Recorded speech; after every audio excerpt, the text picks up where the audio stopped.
turn the Yep. all good? All done.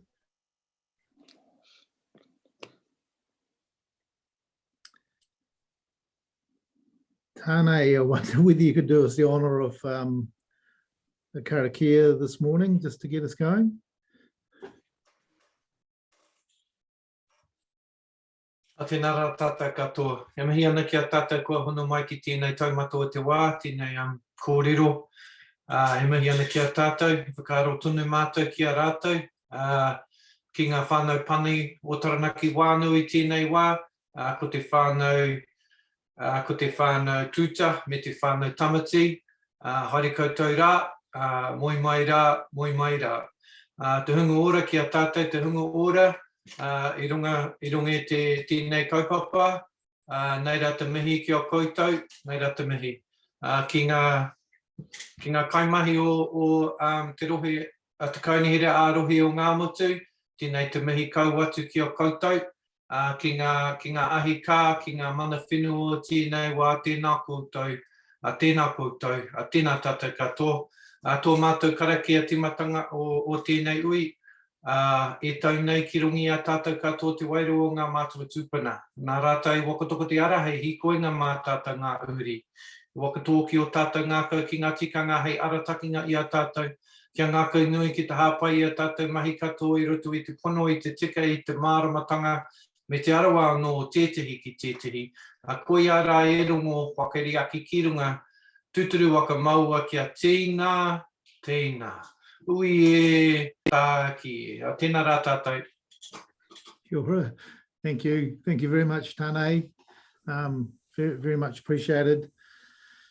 So this is day 2 of hearing 18 relating to the structure plan development areas. We had a really good discussion yesterday with the council planning team who are working in this area, and we're much more, Commissioner Littlejohn and I, we're much clearer now on the issues and the areas. There's only so much we can get from reading the papers. It's really the kōrero and the discussion that we have as part of the hearing that really does bring things into focus for us. So I'd like to thank the council team for your presentations yesterday, and we've been reflecting on a few things overnight, obviously, that have come up. Also for the landowners and the submitters, and Helen Johnson, and you know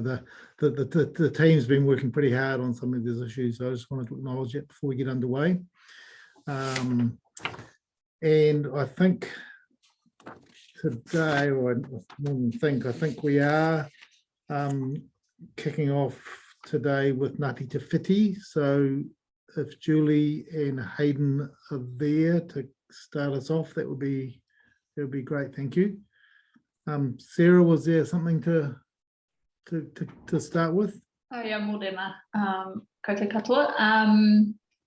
So Julie is out in Urunui and her connection isn't always so good out there. She does need to hotspot from Urunui. So I wondered though if we could start with Ngāti Tairi today.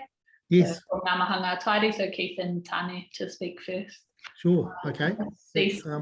Sarah's on now as well, so perhaps Sarah afterwards, and then as mentioned yesterday, if her Fern isn't feeling too good today, but we'll see if she does jump on as well. Okay, so we'll start Tane and Keith with Ngāti Tairi. Thank you. Yeah, and so just to mention as well, Commissioner Dash, so Ngā Mahanga Tairi weren't a submitter to the structure plan development areas, but we have, we as in Te Koteitanga have brought them in under our evidence as we understand they have an interest in some of the development areas. Yes, certainly I understand that, and that's good. Thank you. Cool. Goodbye. Yeah, kora koutou katoa. Yeah, thank you, Sarah, for that. That was exactly my kōrero this morning as well, and I'm just here to support. You've got our recommendations and the submissions there, and I'm just here to support Uncle Keith today. So I'll just hand it over to Uncle Keith. You're welcome, Keith. just need to switch your speaker on there, Keith.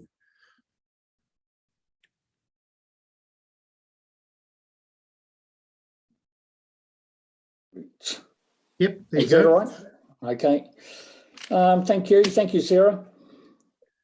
Just here to support our submission, where we want to continue to develop the relationship with the council along the treaty relationship basis, and that's working well with these development zones, urban ones or even the rural ones. Yeah, we want to be there to put in our what can benefit for both cultures.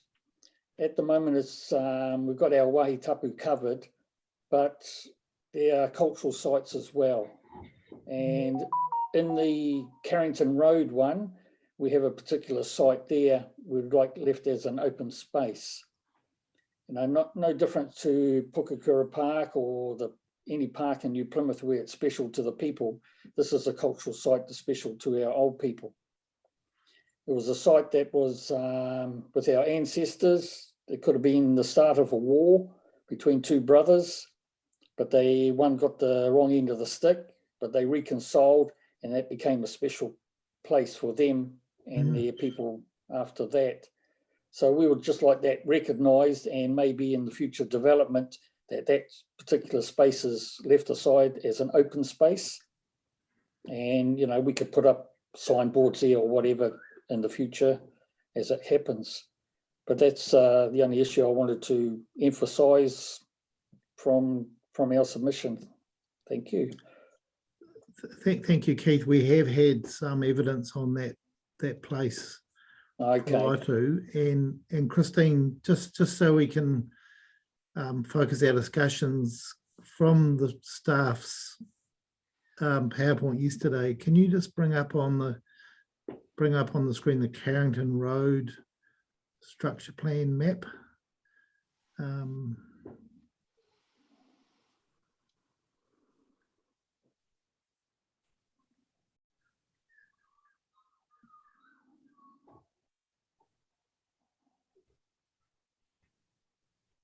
That's the one there. Yes, thank you. If we could just make that big.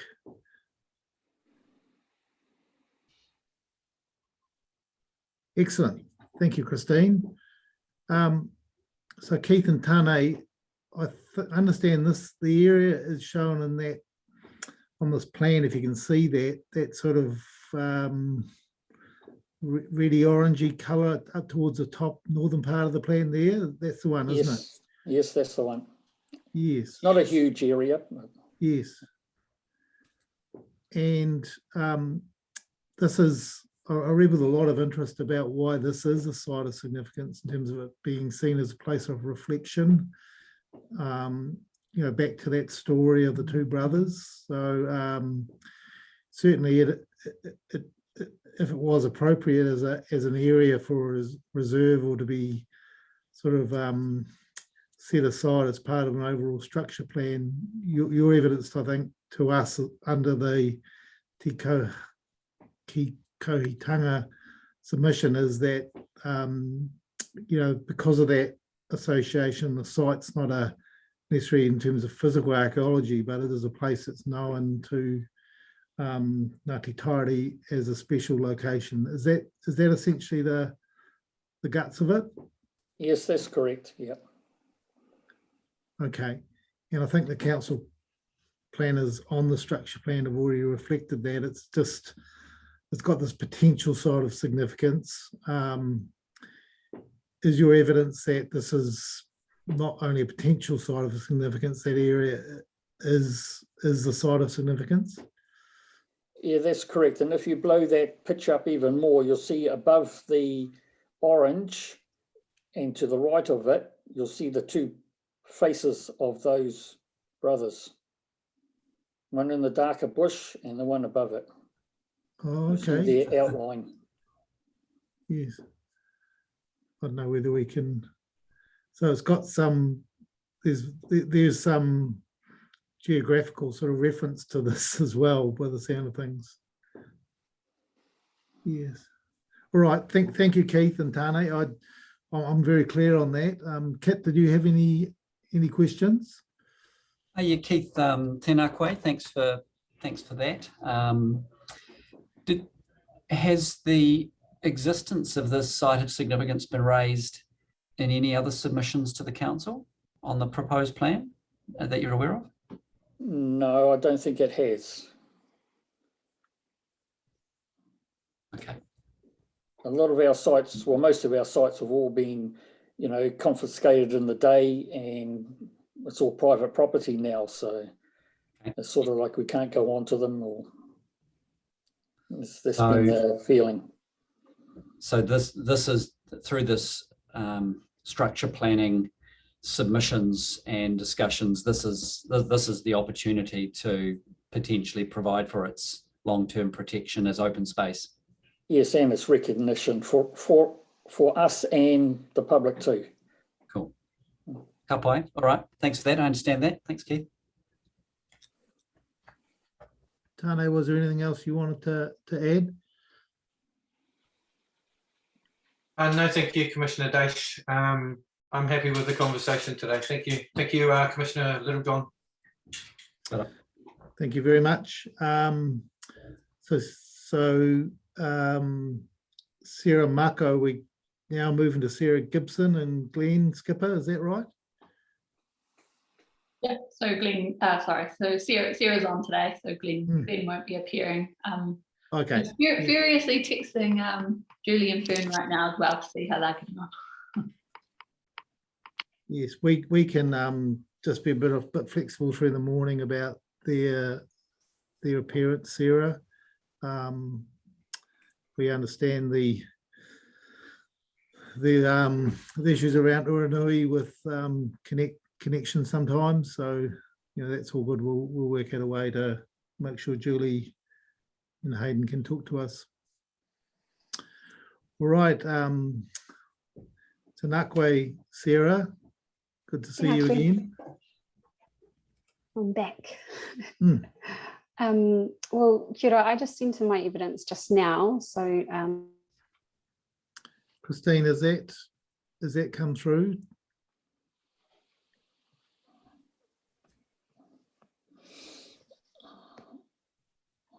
Christina, it's gone to Julie. I'll just flick it to you.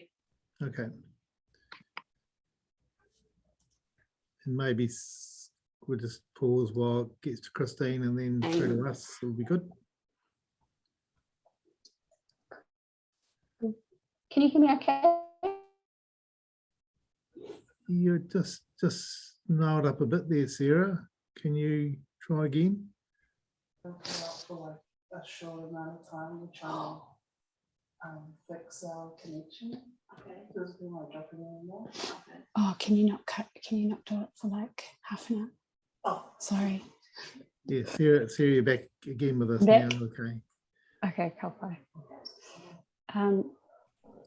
Yeah, so in past evidence that both Glenn Skipper has delivered in hearing 14 and in hearing 17B that I presented last week, we detailed the context in which our tupuna lived across the cultural landscape of Ngāti Tāwhirikura, which includes the Ōrapūrere structure plan development area. In essence, this whole area was a thriving agricultural economy for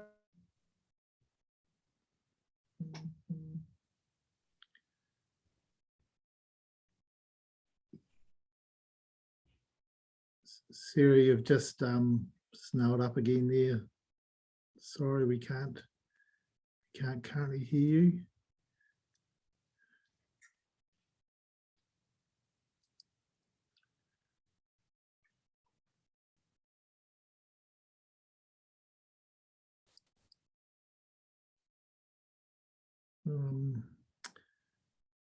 Sarah, I'm not sure whether you can hear me, but perhaps Sarah Mako, can you just, oh no, it's Sarah's gone now. So is she coming in from somewhere in the boonies as well? no, she's in central New Plymouth. So Okay. I've just texted her to let her know she keeps cutting out. So Yeah, all good. Well, she's gone from my screen, so oh, here she is. Hello again, Sarah.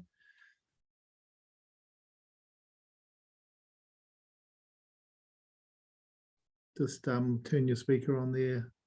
Yeah, great. Can you hear me now? Yes, yes, you went away for a while, but you're back again now. Okay. So the example that I just gave of the extent of the agricultural development and how people, our tupuna lives on this whenua, is really the essence of why we're presenting today. So in the past, the area has been subject to industrialisation. Down where I'm actually currently sitting is the New Plymouth wastewater treatment infrastructure, the Dog Pound and the Rifle Range Road industrial area, which resides on an old wetland of Mangaone, which was once plentiful in watercress. Furthermore, as we move up to the old Ravensdown fertiliser plant, the Devon Road industrial area and the railway yard, that infrastructure has inevitably destroyed or dominated the ridgeline of Pa that included Tarere Aru, Parapara Iti and Old Tere. As we move further back in the catchment, there also lies the recently capped Colson Road landfill, which has taken the district's space for the last 50 years. So amongst all of these industrial developments, our tupuna awa of Waifakaio and Mangaone, and they have been heavily modified and degraded over this time of industrialisation. These awa were our primary sources of piharo, tuna, kanai, and currently we can't harvest from those waterways due to high E. coli levels resulting in public health restrictions. In terms of the impacts observed in this area, under the current operative plan, we have no desire to repeat this in the Orapūrere structure plan development area. As outlined by Ms. Mako on her evidence, it's clear that the Orapūrere structure plan development area hasn't benefited from the expertise of mana whenua. Ngāti Tāwhirikura haven't been engaged to develop a cultural impact assessment to inform the provisions of the structure plan. Furthermore, it's not clear how this rezoning into industrial land use and the capacity of the Mangaone to receive the stormwater will be managed to give effect to Te Manawa Te Wai. It's my understanding that in the short to medium term, there is sufficient land zoned industrial to provide for the demands for industrial type businesses. Therefore, it's our expectations of the district plan that the Orapūrere structure plan development is not rezoned industrial through this district plan review. And instead, we support the recommendations of Ms. Mako to zone Orapūrere structure plan development area as future urban zone and require that structure planning is undertaken in accordance with BUS P7, inclusive of a cultural value statement and a cultural impact assessment. Tēnā koutou. Thank you, Sarah, for that evidence. That is really valuable to us. Kit, just hand over to you to ask any questions. Kia ora, Sarah. Thanks very much for that. It's always wonderful personally to actually get a bit more of a sense of land which we otherwise Pakeha only ever see in two-dimension and in plans, and it's wonderful to hear about the history. Really, I find a privilege to hear it, so thanks for revealing that for me. If we go to Orapūrere, just on the plan, on the map there, Christine, I'm just interested in the wetland area that you referred to in your evidence that was once plentiful with watercress. So that is actually the wetland, that particular wetland area of Mangaone is down by the wastewater treatment plant. Oh, So okay. So across that's Devon Street and further down. But okay. in that Oropuiriri area, it's heavily undulating, and there is you can see remnants of an old wetland there, but that whole water system drains down to Mangaone, drains down to that wetland there. So yeah, it's something in accordance with Te Mana Wai that needs to be protected. Okay. No, I understand that. That's good.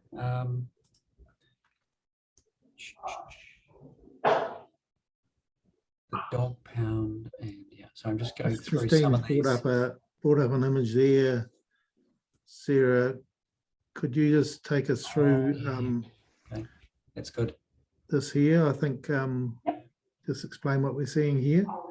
Yeah, sure. So you'll see the wastewater treatment plant there with those 3 big drums.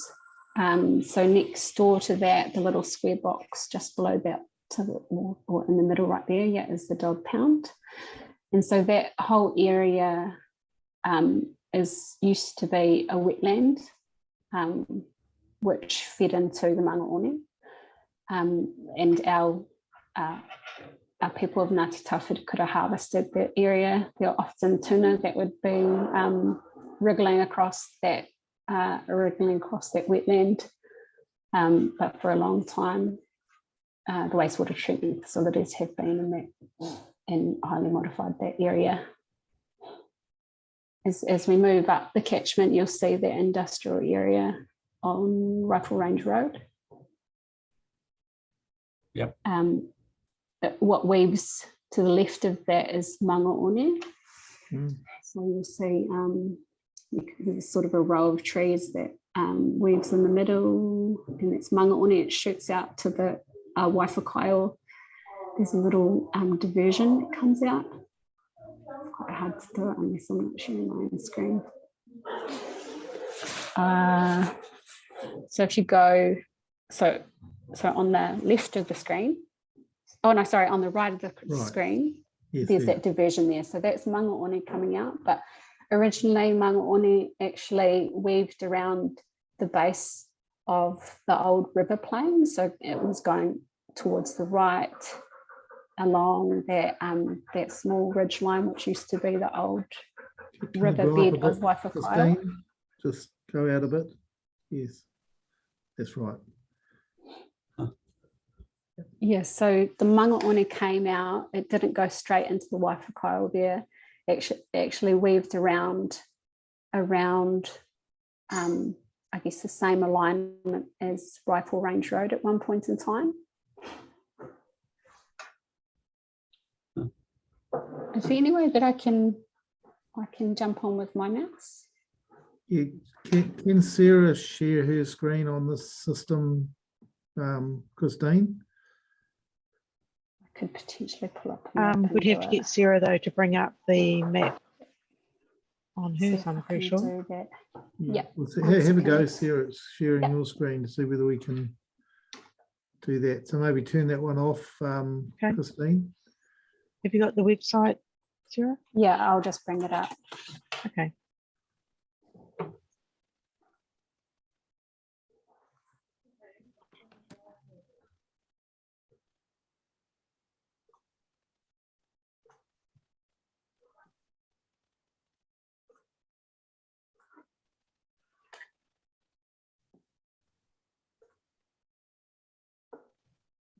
It's just loading now.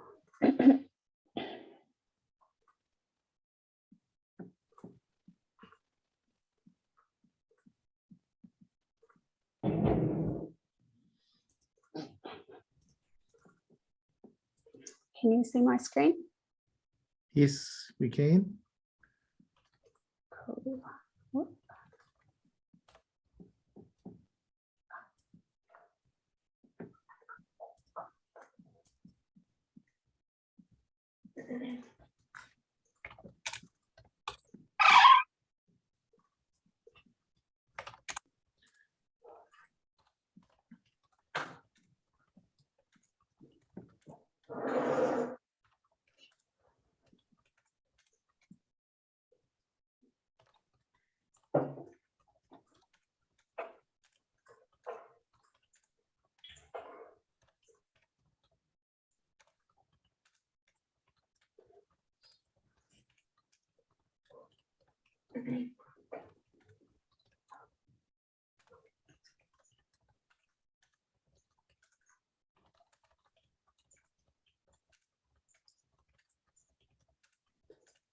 Cool.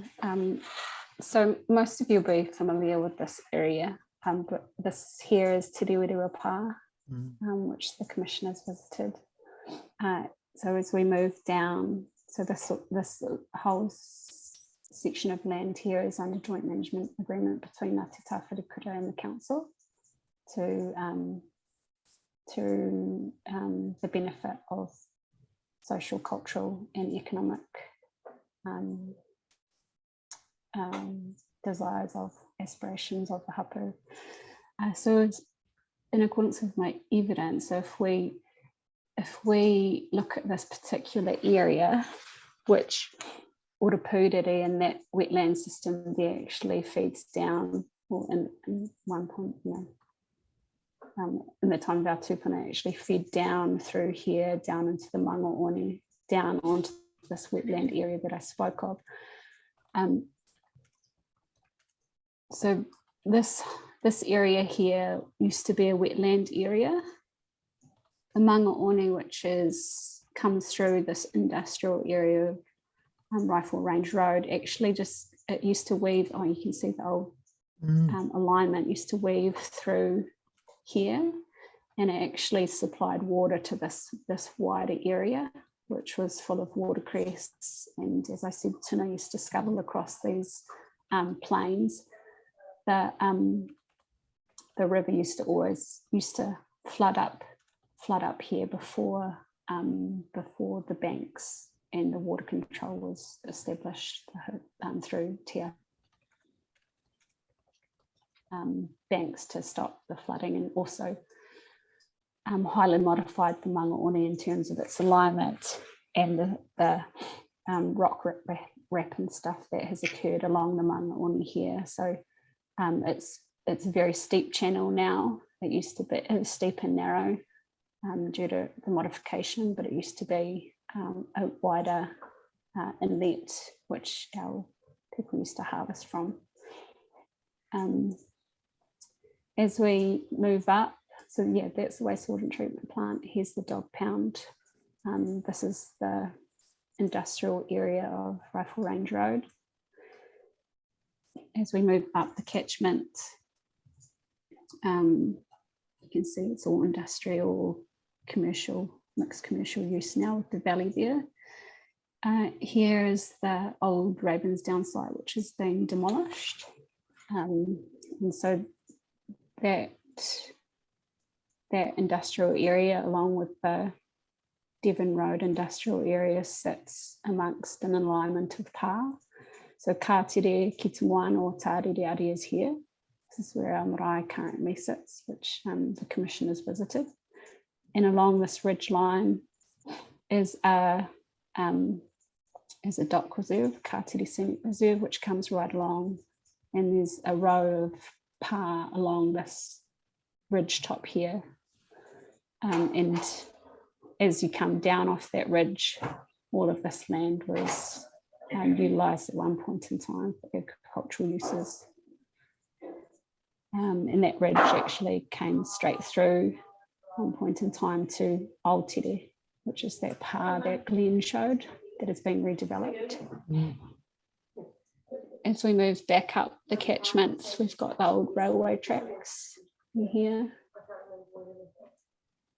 And we've got Colson Road land farm, which has been recently capped in here. We also have, which I spoke about last week, is that smart road development area in here. Sarah, my understanding of the land farm is that this is a really unique Taranaki thing where farms receive material from oil and gas exploration, and it's sort of, I don't know what the intention is, but is it to remediate that in amongst soil that does some sort of biological process? Do you know much about that, which you could explain? The land farm out Uruti I know a little bit about that land farm and yeah, using, I guess, the biological organisms within the soil to remediate the waste that's been disposed there. But in terms of this land farm, I think it's just a general waste landfill. Okay. It doesn't have that same. Okay. So this was a landfill, a council Landfill. landfill? Yeah, Right. council Yes. landfill. Yes.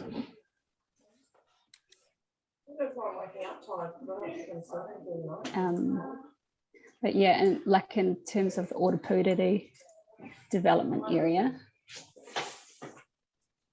Land spot. Yes.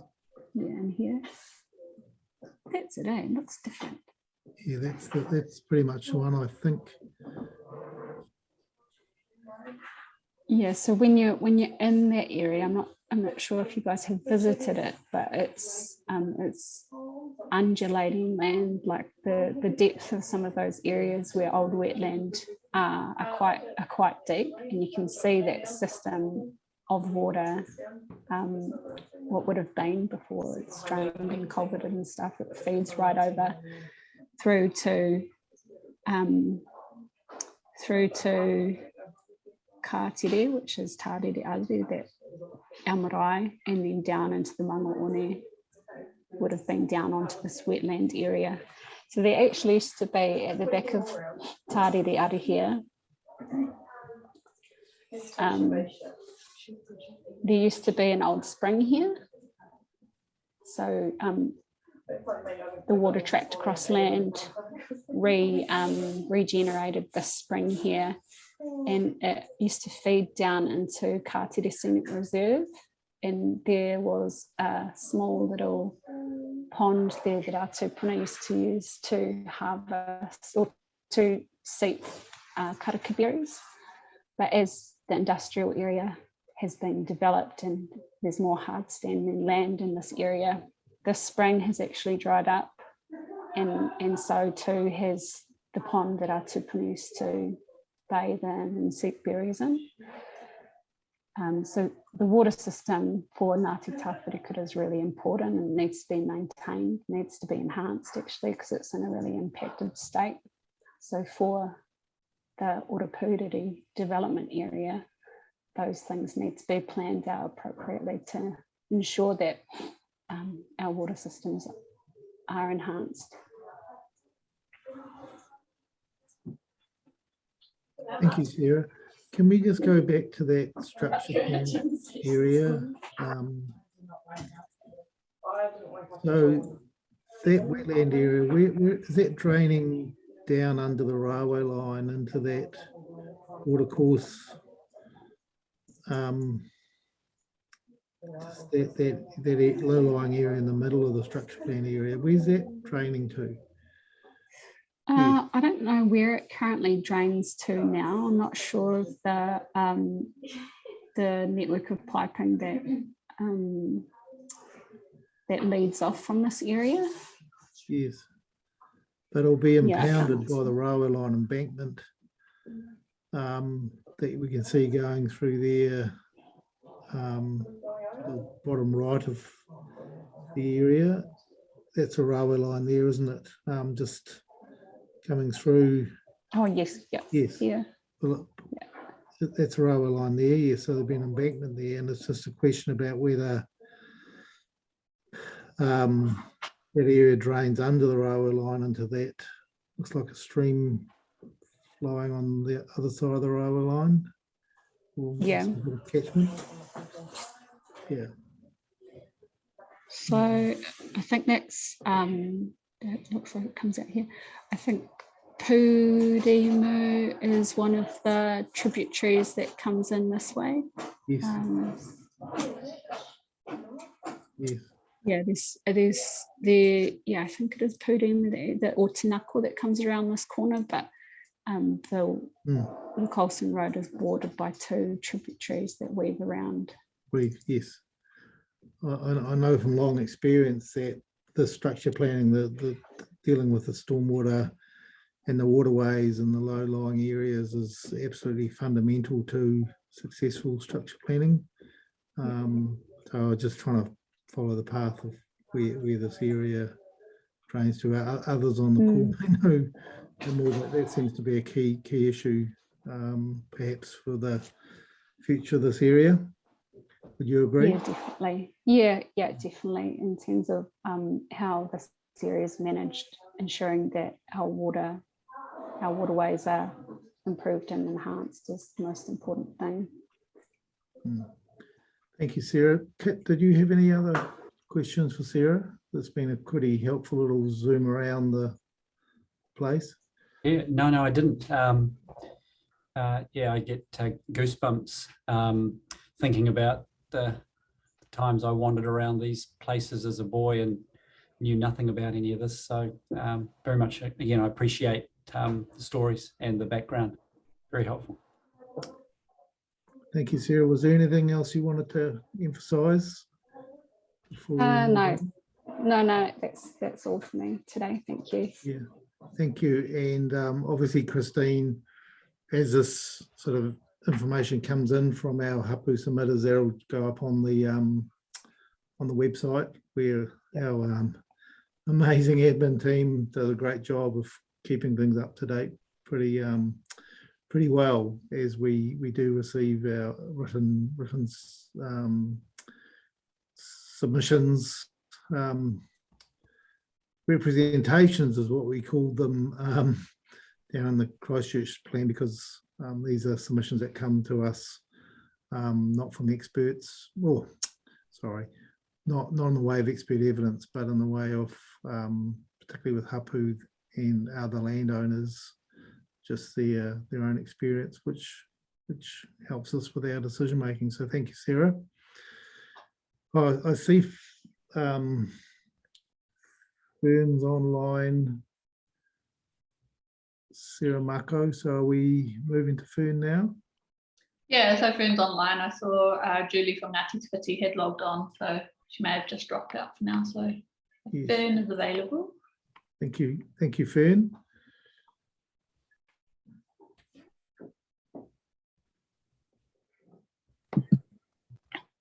Kia ora. For some reason, I can't bring up my camera.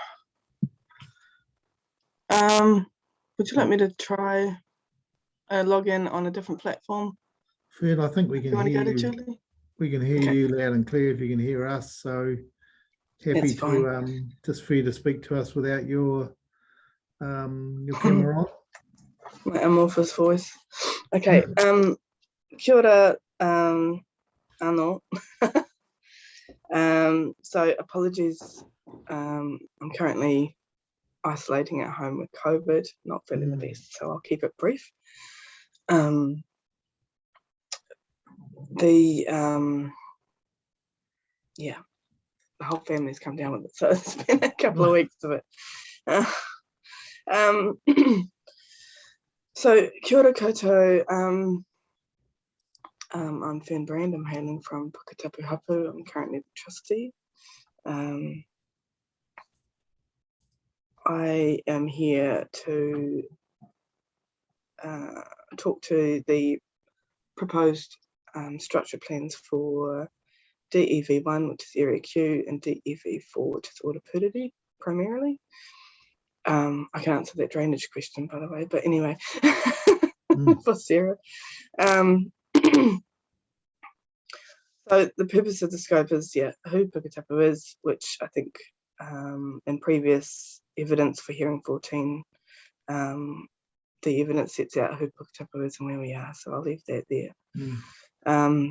I'll touch on our cultural values and our CVS, talk to the structure plans, and then give you some recommendations. So in my last hearing, I mentioned our cultural value statement, which Puketapu initiated with MPDC in order to try and inform development in Ngāruhiu Puketapu as a reaction and a response to the many-layered and many-faceted and very difficult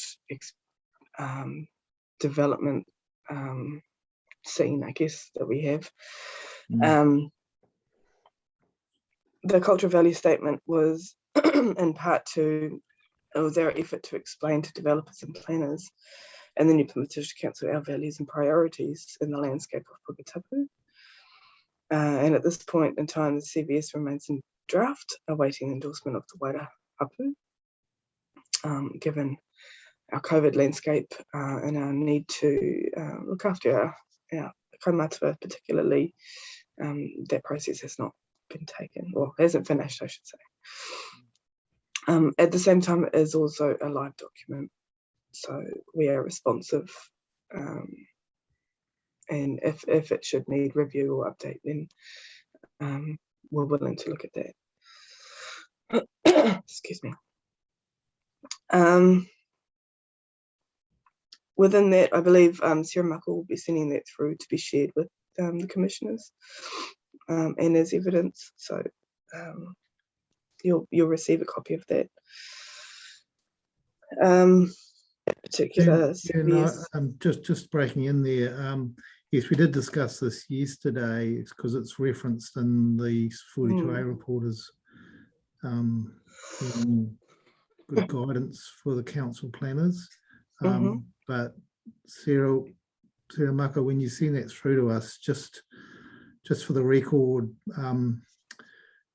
if there's a covering email just outlining its status, the draft, work in progress, it needs to go through sort of further ratification and endorsement processes, and it's given to us on that basis. I think that would be a good way to receive it. Are you happy with that, Fern? Yes. Great, thank you. So she knows. Yeah. So carry on. And yes, so just take your time, and yeah, we're certainly feeling for you, Fern.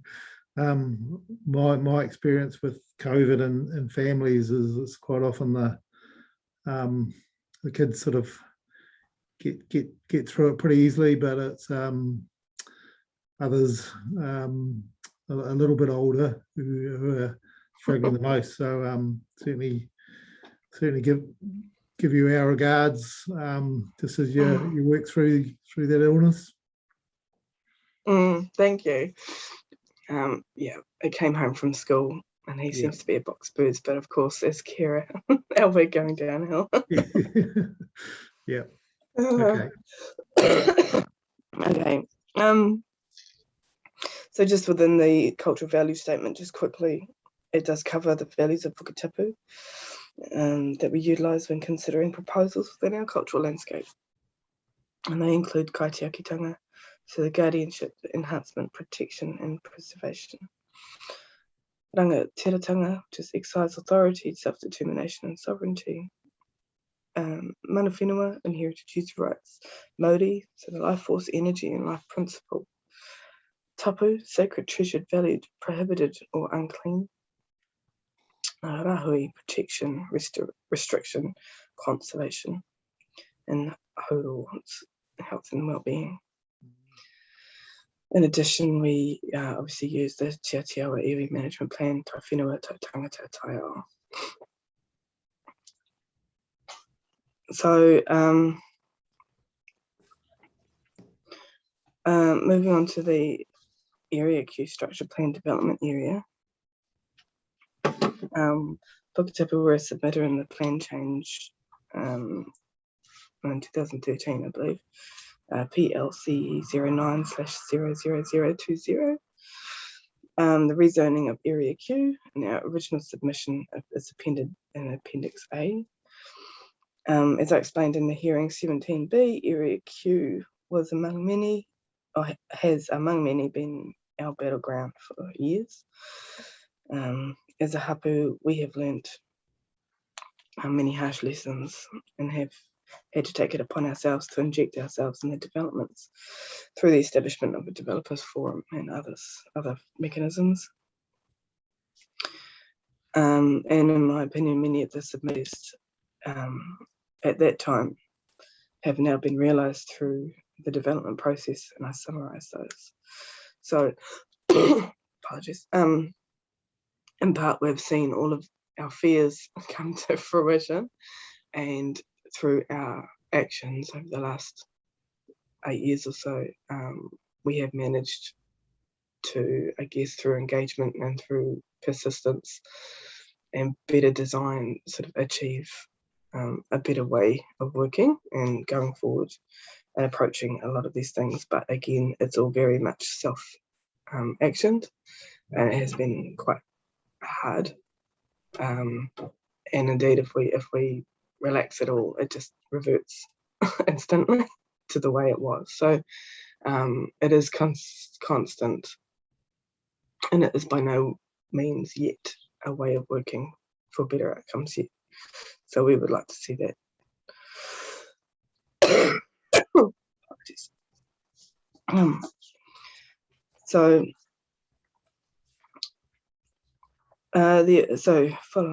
Carrying on, I summarize the ability to mitigate effects to the cultural landscape, ensuring kaitiaki responsibilities and values are recognised, the historical, cultural, traditional, and cultural spiritual significance of the Waitaha Stream and its tributaries, specifically Area Q, the significance of why water is a taonga and its interconnectedness, and provision to undertake monitoring and determine the state of takiwa from a traditional Māori and cultural health perspective, and a lack of consideration given to the perspective of tangata whenua in past decisions. Objections to the location of proposed infrastructure, protection of sites and areas of significance to Māori, the design of reserve areas. So Puketapu are continuing to deal with every single one of their submission points now within the Greenfield submission, subdivisions and development at Area Q. And in my opinion, the proposed subdivisions of Development 1, Area Q Structure Plan Development Area, in no way respond to these previously raised concerns that remain today and must be amended. So just adding to that, there is a piece of work underway at the moment with developers in that area. One particular one is much more forthcoming and forward thinking than others, and has been willing to enter into restoration project with us around the tributary that they will be developing around. Apologies. That is part of a bigger piece of work that, again, working with council over time, we have had a stream health assessment, a watercourse assessment, sorry, on the length of the catchment of the Waitaha in this area. And so this particular pilot with this developer will effectively be a pilot for the rest of that, how the rest of that catchment and waterway should or could be treated in partnership with Puketapu and others. And that in part is, again, in some way to go towards a no surprises policy for the developers, so that they're well aware when and should and if they choose to develop in this area, these are the expectations for how that future reserve, for how that stream or tributary and wetland should be treated, and what the expectations will be from both Puketapu and from council. And that will be part of a wider vision with future community connectivity, stream health, and habitat outcomes. So that for me is, I guess it's obviously a bit more detailed than a structure plan, but it's a clear way forward, and everybody's on the same page with regards to the development of an area. The outcome and the end result is by far a better result, and for the future long-term community and for the MPDC outcomes and even reserve maintenance. So yeah, that's our direction. That's how we'd like to proceed. Yeah.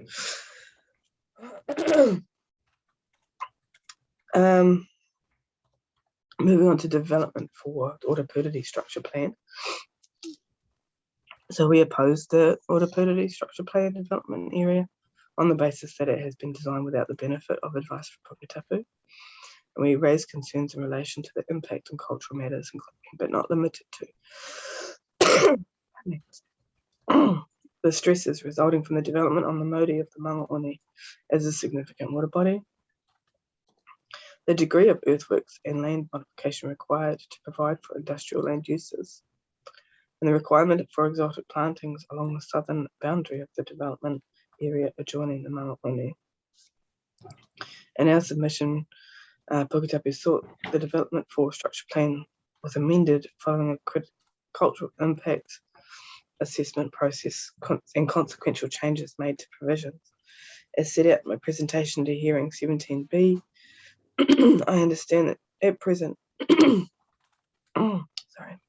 there is enough industrially zoned land in the district to meet the forecasted need. I appreciate the council may be under pressure from developers now to rezone the area, including the Orapūtiri structure plan development area. The pressures on our whenua in this location, including the Mangaoni, combined with the negative experiences of Puketapu with some landowners within the development area and the surplus industrial zone land in the district now, I am concerned that the provisions, including structure plan, would result in further poor outcomes for Puketapu. I consider the development for Orapūtiri structure development plan should be zoned future urban zone until such time that a full and proper structure plan process as set out in policy FUZP 710 has been undertaken. Prior to this process, we have had a few meetings online amid many others that attempted to look at in this area with regard to what might be done altogether, some of our opinion, but it was very rushed and probably not at the fault of the planner trying to do this for us, but there certainly was not the time. There certainly was not times on our calendar to enable us to engage fully, and the looming deadlines and whatnot did not enable a full and proper process to be undertaken. And so through that process, I do know a bit more about the wetlands on that particular whenua. And yes, it does drain into the Mangaoni.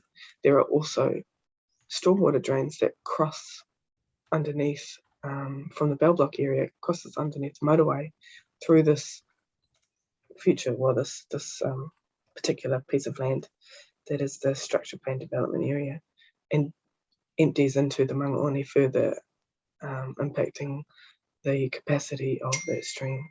And so that's from the Bell Block area itself. So it is almost used as a bit of a watercourse diversion dumping area, and no thought has been made to the health or well-being of that stream. And any further development is going to further impact it drastically.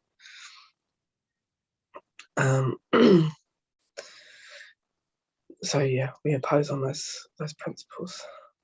My recommendations is to address the issues that I've raised.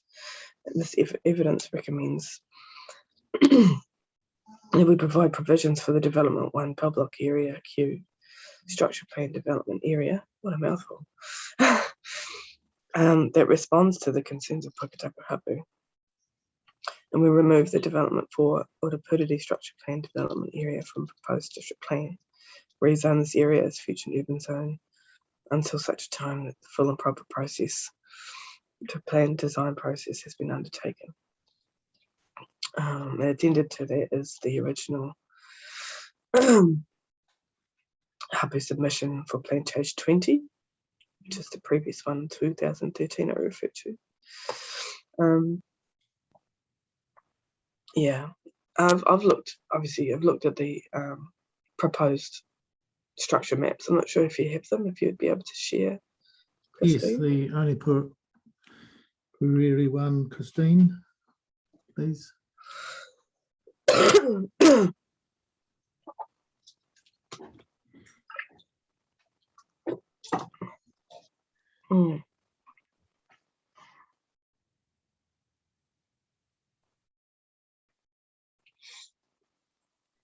There we go. Can you see that on your screen? Yes. Yes, thank you.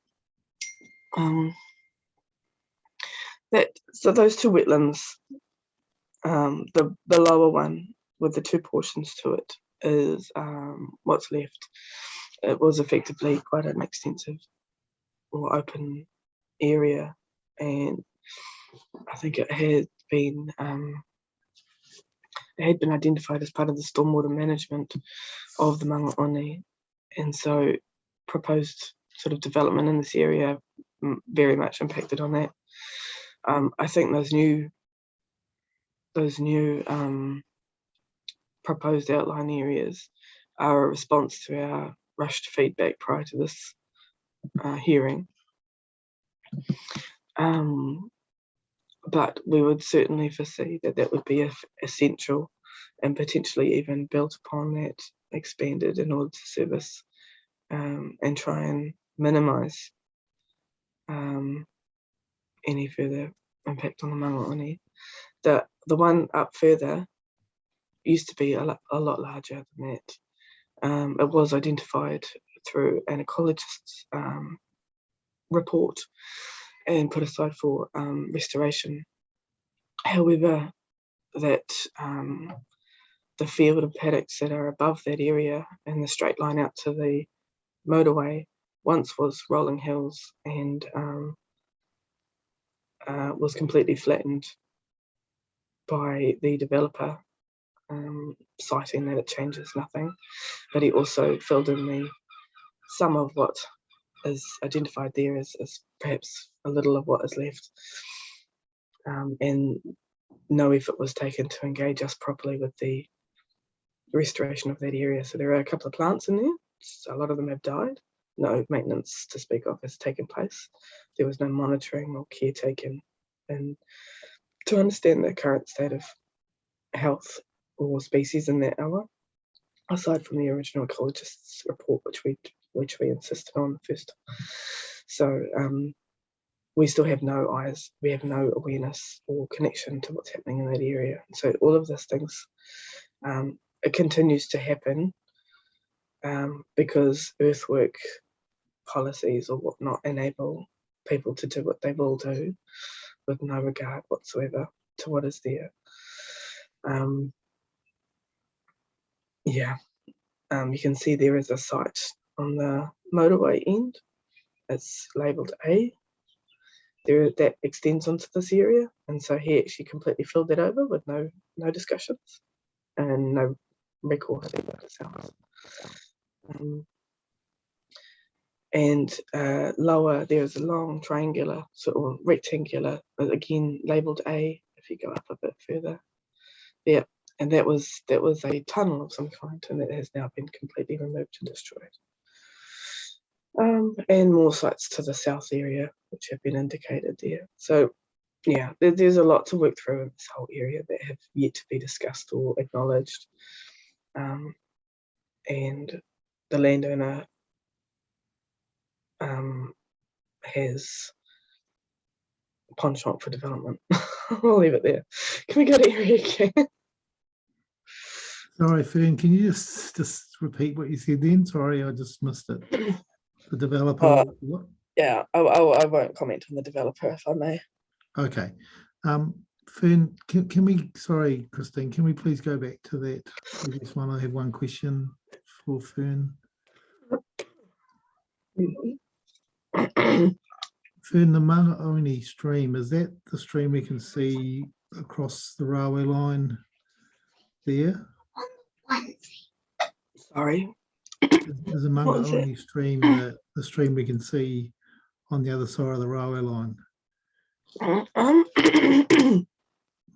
believe so, but I believe there's it's straightened. Yes. At some point. Yes. It's not on the. I'm not sure how old this. Yeah, I'm not sure how old this this map looks to be quite old. It still shows the historic farmstead, which was also removed from the site. So it seems to be quite old. Thank you. So we'll go to the area Q map now.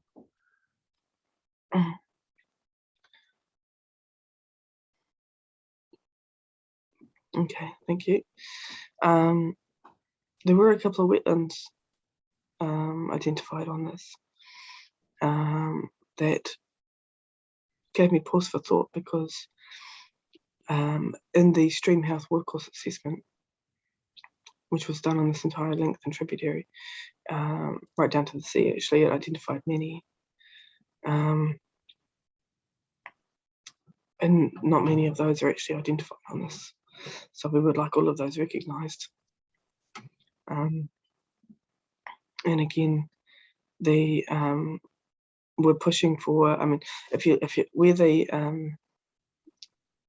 where the mouse is now, sort of through that area. Oh, sorry, if you bring that down, that's my mouse. Yeah. If you bring it down further, sorry, about halfway. Yep, and sort of to the left. Sorry, to the right, in that area there is the development I spoke of earlier around.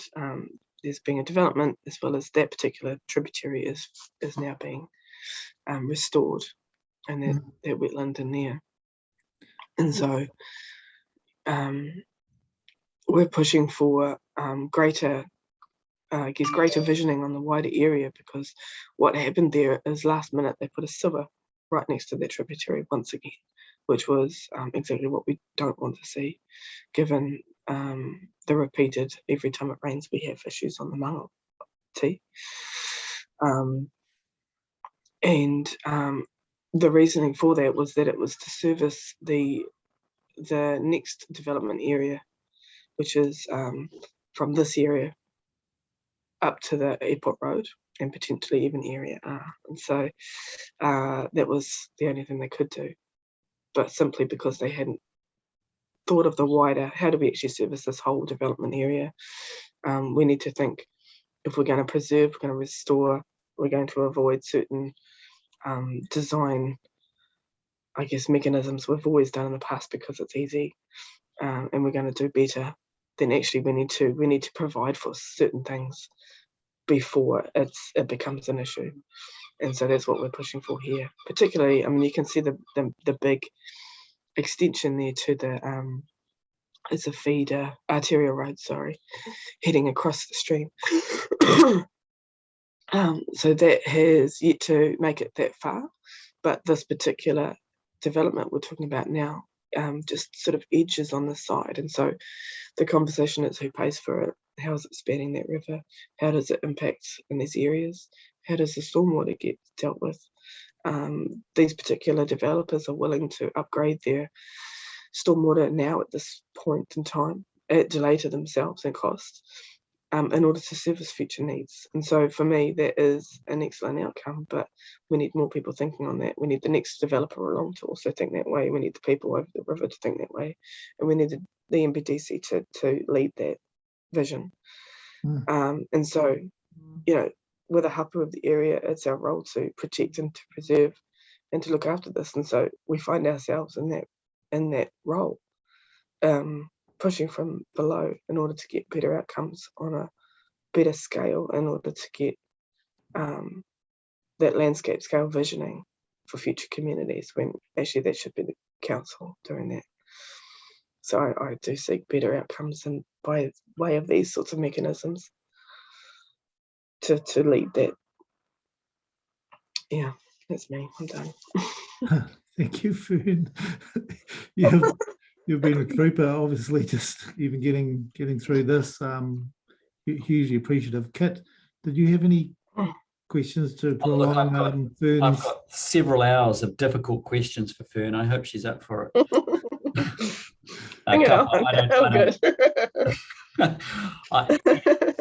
I've got Sarah coming up, and I know she's well, so I'll ask my questions of her. But thanks very much, Fern. Look, you are a trooper. I hope you get well soon. Yes, just one small question, Fern. The developer that you're working with, is that subject to a current resource consent application, or is that pre-application process? Both. No, they're underway. Okay. We're in site monitoring. But there's, even then, there are some loopholes around even sort of the species and water management of that tributary. Obviously, there's a lot of silt control measures in place while they're doing earthworks. and there's some pre-works in upper catchment areas with regard to some of the stormwater that needs to go in. But and obviously they've got their permissions in place, or they've just submitted submitting their resource consent application with regard to some of the work they need to do for the restoration itself of the stream. But there's a big hole around how does fish management and species control and protection of that awa happen before and after the silk control measures, but before the restoration takes place, because we've found Kokapu and Twina travelling upstream into bund areas and settling ponds. And then, of course, it's just a settling pond, so when they go to do maintenance on it, they don't actually consider there might be tama species in there. And so we've actually had fatalities all over the banks when our monitors have come along for a walk in their lunchtime and discovered them in their baking sun.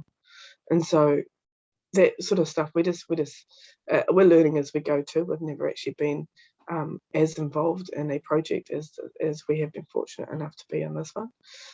One of all of the hapu, I guess we have been the least on the ground, hands in the water, hands on the whenua, simply because we've been trying to tackle a lot of these at the table and over the phone rather than freeing ourselves up to be able to participate. So this is probably for our hapu, our biggest opportunity that we've had, and very much so guiding the way we develop our taiao team with regard to how the rest of this whenua looks when it's restored. So it's an exciting, very valuable and exciting opportunity for us. Yes.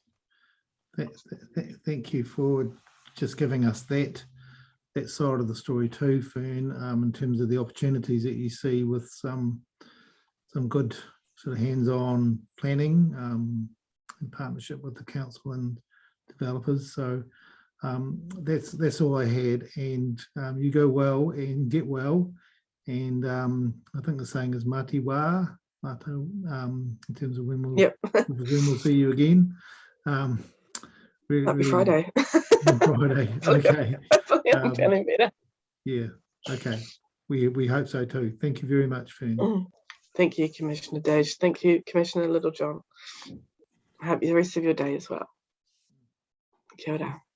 Kia ora. Julie, are you with us? I can see you there perhaps.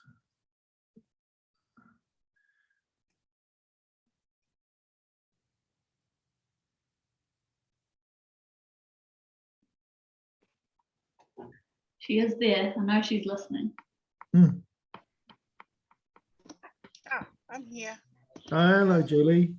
I wasn't sure which Julie. Yeah, I think it's you. Morning. How are you? Kia ora. Good to see you again. You too. Thank you. Are we all good to go? Yes. So you've got a statement to read out to us. I do. Before that, I better do my karakia. Yes. Kia tau, kia tātou katoa, te ata whai o tō tātou ariki o ihu karaiti me te aroha o te atua me te whiwhinga tahitanga ki te wairua tapu ake ame. Also, just remembering of those tupuna that have passed and our whānau, especially to our whānau tuta for the loss of her and kia kaha in their time of grieving. Get through these next few days. So, kia ora everybody. I have to read my script today, Commissioner, because if I don't, I'll digress. And I don't have my kaumātua here to hit tap me on the side. I'll Hayden, apologies. Yes. Just say hello to Hayden for us. And so we're missing him. I will, yeah. I will. He will be. I think he's coming on next week. Okay. Just looking at where I can start on my script. Do our introductions. Oops, sorry, I'm looking around here. I'm trying to move this around.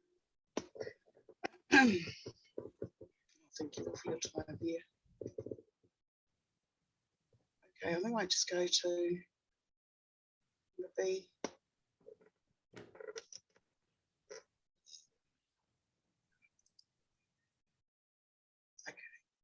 purpose and scope of this evidence. So the purpose of this evidence is to address A, Ngāti Te Whiti Hapu in the area of interest, B, the development in the Ngāti Te Whiti area of interest, and PDP structure plan development. Ngāti Te Whiti Hapu and Rohe. Ngāti Te Whiti is the Te Atiawa Hapu with mana whenua over much of Ngā Motu, New Plymouth. The rohe of Ngāti Te Whiti Hapu is a cultural landscape of importance. Our rohe extends from the Herekawe stream to the Waiwakaio River, inland to the headwaters of the Waiwakaio on the Taranaki back to the Herekawe. Our right of occupation is based on continuous occupation by generations of connected ancestors from the earliest kinship groups such as Ngā Motu. We regard New Plymouth as our tūranga waiwai, our paipai, our footstool, the land on which we alone might stand. Ngāti Te Whiti traces descent from our eponymous ancestor, Te Whiti o Rongamai or Te Whiti Tuatahi, who lived in the late 1700s. Our rohe was occupied and utilised to sustain our people and contains a wealth of occupations such as marae, meeting house, kainga, nohoanga, dwelling place, umus, oven, wahi, mahi, kohatu, the quarry sites, aratawhito, traditional travel routes, mara, gardens, tauranga waka, canoe landing sites, tauranga ika, the customary fishing grounds, mahinga kai, the customary freshwater fishing grounds, and the wahipanga, the battle sites, pa fortified villages, and urupa. Our coastal boundary includes many pa and wahitapu such as Waiwakaio, Pūrākau, Aotere, Kirau, Waimanu, Te Kawao, Pukeariki, Pukerangi, Rangipipiko, Otaka, Muturoa, Paritutu, Onokotaipari, Te Mahoi, and many urupa. One of our important coastal areas is the Ngā Motu Islands. The surrounding waters, the Ngā Motu was one of the first inhabited areas, and the islands and reefs were all named by Ngāti Te Whiti. The rohe continues to sustain us physically, spiritually, and culturally, and will continue to do so for generations to come. The kōrero of Ngāti Te Whiti is continued through karakia, pepeha, whakapapa, and waiata.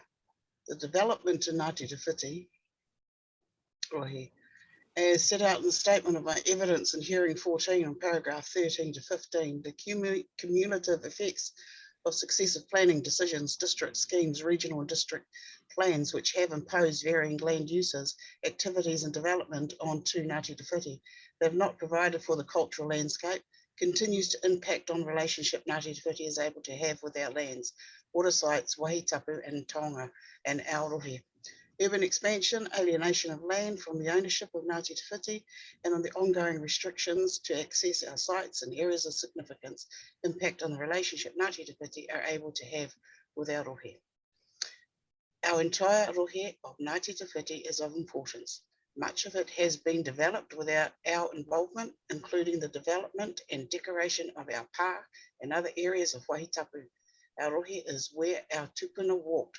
We continue to walk in their footprints and practice what they have taught us through events in history, Tonga I Tuku Iho, Pūrākau, Rongoa, Rāranga, Mātauranga, Waiata Karakia, Tikanga, for example. The sites, areas, places, and spaces of importance within our rohe are where many of our activities and events took place and continue to take place. Because of our interconnected Te Ao Māori worldview, our Ngāti Te Whititanga, our whakapapa, with place of our whakapapa with people, these activities and events continue to inform our day-to-day decisions. If these important sites and areas and places and spaces in the complex connection to one another and the natural and physical environment are further destroyed, deteriorated or disturbed, this will continue the effect in the health of Ngāti Te Whiti, the health of our whakapapa, the health of our identity. We have suffered enough. The Ngāti Te Whiti will no longer accept the loss of our sites and our areas of significance and continue to damage our cultural landscape. Only Ngāti Te Whiti are experienced to advise on the inappropriate impacts of development and the protection of our sites and areas of significance. Whilst many of our sites and areas of importance have been physically destroyed and are disturbed, many of our pa have been subject to earthworks and urban development. the wairua and the mauri of these sites and areas and places and spaces remain. We can continue to learn, teach, undertake and practice the activities with our rohi and the customs that are taught by our tupuna. Whilst this commentary was provided in the context of sites and areas of significance to Māori, given the relationship of Ngāti Te Whiti with our rohi, these statements are relevant to urban development to Ngā Rohi. In my evidence in hearing 5, paragraph 16, I acknowledge the land uses of the rohi of Ngāti Te Whiti are varied.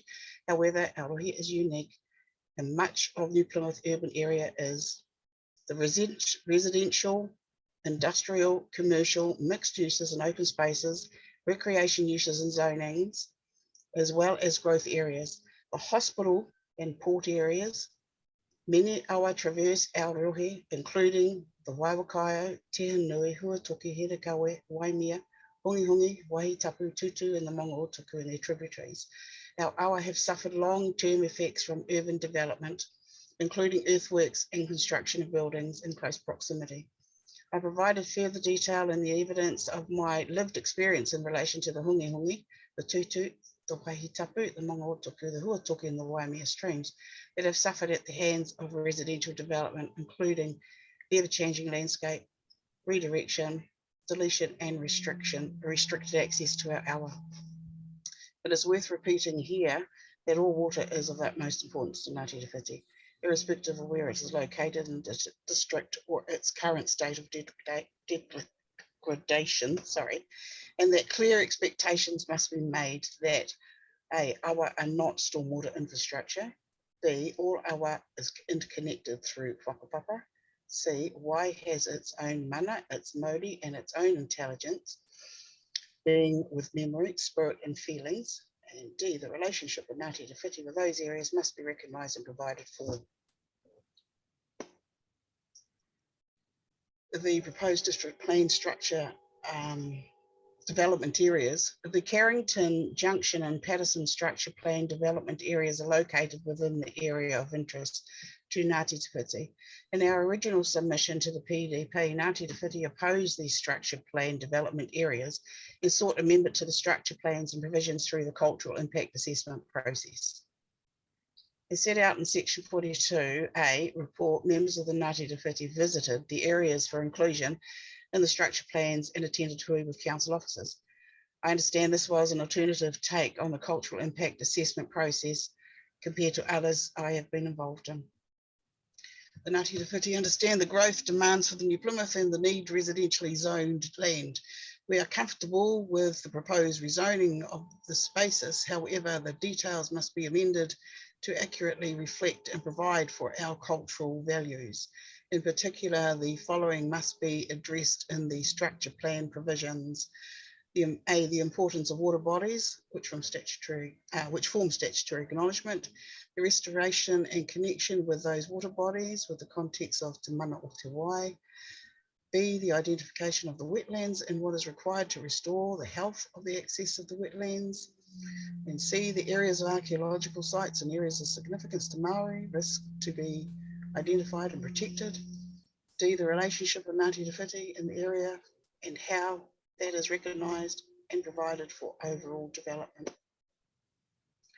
Recommendations. To address the issues that I've raised, this evidence recommends provisions that ensure an ongoing engagement of the expert advice of Ngāti Te Whiti to inform the development within DEV 2, 3 and 5. Provisions that ensure the recognition and provisions for the relationship of Ngāti Te Whiti and our cultural and traditions with our ancestral lands, waters, sites, wahitapu and other taonga. Looking forward to the future. Whare whakamua, hoki whakamuri, but in the future with our past before us. Nō reira, tēnā koutou, Julie Healy. Kia ora.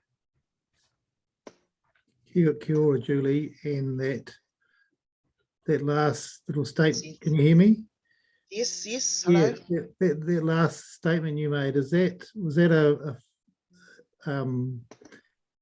a saying? How did you describe that in terms of that sort of proverb that you just gave us right at the end? Always having our past with us, remembering those traditional customs Mm, on our on our daily actions, yes, having our tupuna, the footsteps Yes. that worked, our footprints of Ngā Motu. mm. Oh, that's great, thank you. Kit, did you have any questions for Julie?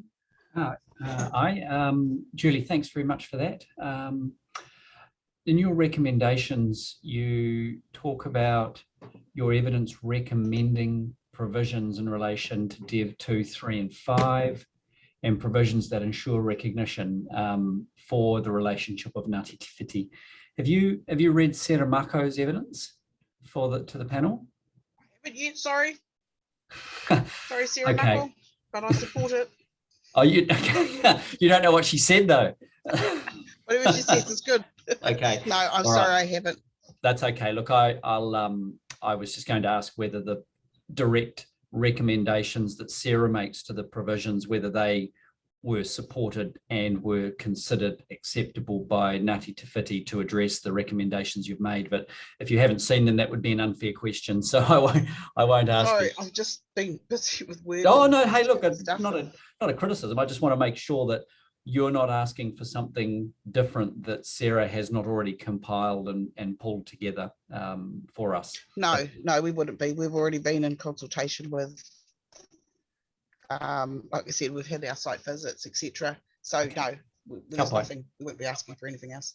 Oh, well, that's good. Well, look, if you do find time and have a quick skim over those, that'd be appreciated. We're not going anywhere. So if you get a chance, but otherwise we'll take at face value your statement that you support what Sarah's provided for. Yeah, in support of Te Aotearoa. Yeah, true. Okay. All right. That was all I had. Thank you, Kit. And Julie, was there anything else you wanted to emphasise? Do you want to look at the plans for those areas and emphasise anything, or are you okay just leaving that with us to talk with Sarah? I didn't have any pictures or maps to show, sorry. Okay. Sarah might have all that, but we did look at those areas, especially along the Waimea, where some of those developments are huge, and the excavation and the moving of earthworks is massive. It's a lot. And I just see, we could just see a lot of choking in those streams without the proper implementation, I guess, of the discharge of ways of overseeing that, and especially sewage. A lot of the sewage lines are just running along the streams. Yeah. Okay, so I don't have any other questions. Your statement's very clear. I like the way that you've linked your evidence back to previous pieces of evidence you've given us, because for our decision making, having the hapu experts talk to us and link in your future wishes as the way you'd like to see the plan develop and your ongoing work with the council and other landowners is really important. So those linking of past statements and the other evidence is hugely helpful for us as we make our decisions, Julie. So thank you for doing that. Cool. It's just also, that whole development of New Plymouth, the city, it's just dislodged an ancient landscape, really, and people. So it's a matter of maintaining or trying to get back, like we said before, those stories and that history. And we feel that the council, they could help us do that. Yes. Kia ora. Yes. Kia ora. Thank you very much, Julie. Sarah Mako, I think that is our hapu expert evidence. Is that right?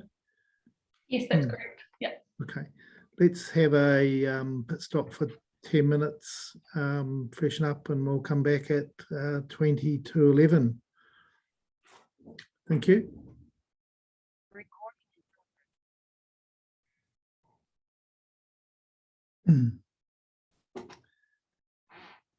Thank you, Christine, for getting us going again. So, Ms. Mako, over to you. Anyway, I just wanted to give a big mihi to Commissioner Littlejohn. You know how much I love questions. So thank you for not asking for many, but anyway, kia ora anō. Always great to be back.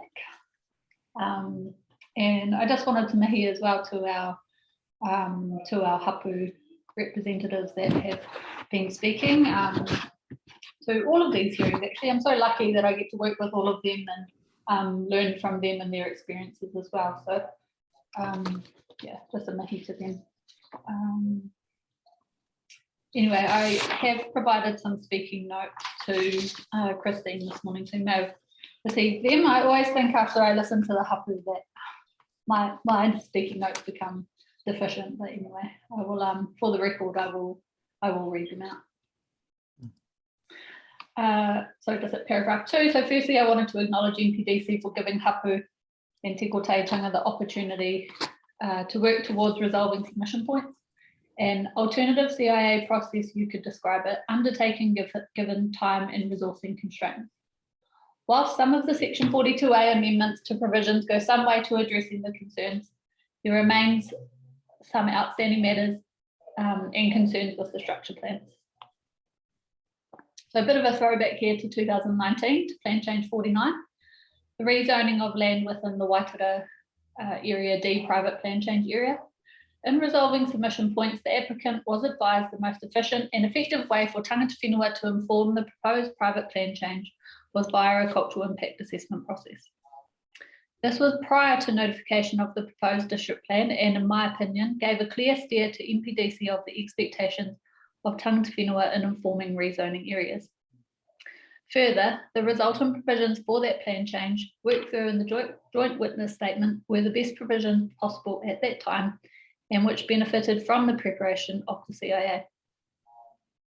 Those provisions, whilst relevant to an area different to those areas being considered today, are where I have taken my inspiration from in drafting the provisions I've recommended in my evidence.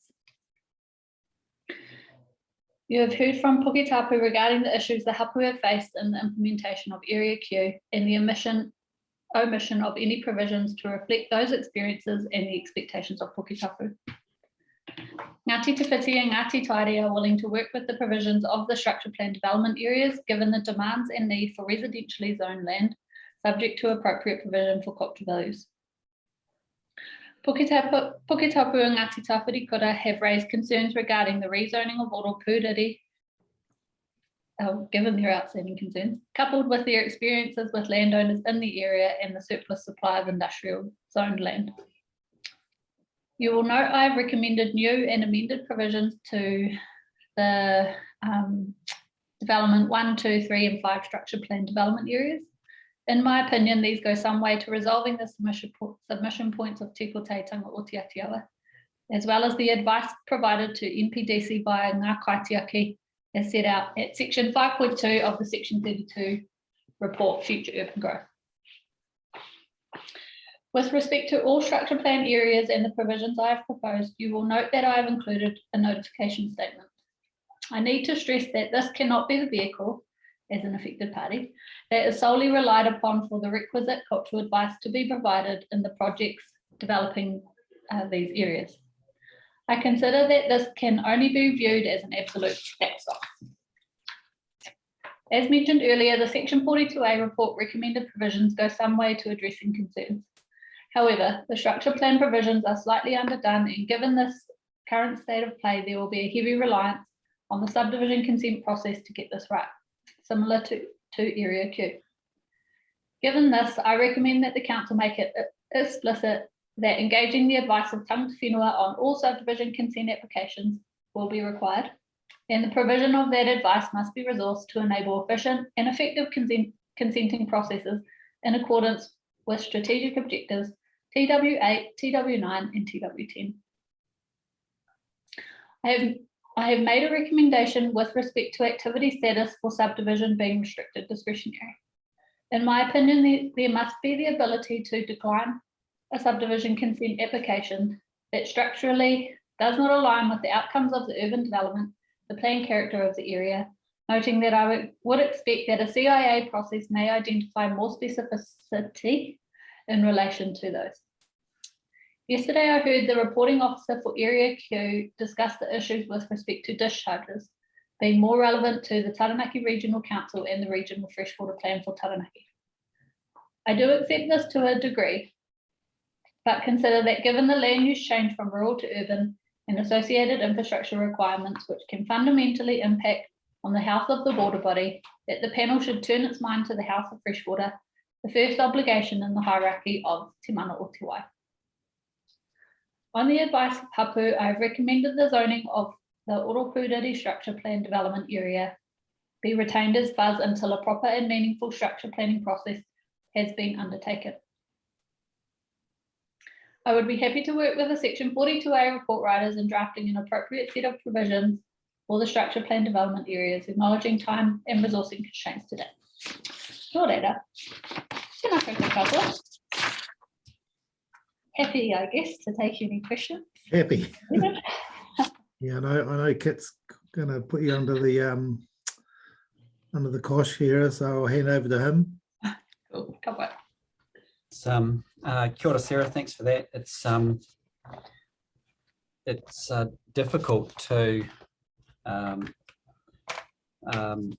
don an aggressive questioning stance when, for the most part, you agree with the evidence of a witness, I have to say. There were a few things I wanted to just talk to you about to inform this. I mean, I've read your evidence in detail. I think the suggestions you've made are very pragmatic. And even though I've still got, to some extent, a bit of a cloud around scope over some of them, I think those are things that will work themselves out to some extent. I mean, having gone back and had a look at all of the specific submissions and further submissions on the DEV areas, there aren't a lot of players involved, which is quite surprising given the, I guess, the significance of the provisions. I mean, the iwi submitters are there. You've got Kāinga Ora, you've got Pure Tonga, a little bit of Transpower, and a few landowners. So I was quite surprised to see that in terms of the significance of the areas. So let me see what I've noted on your evidence.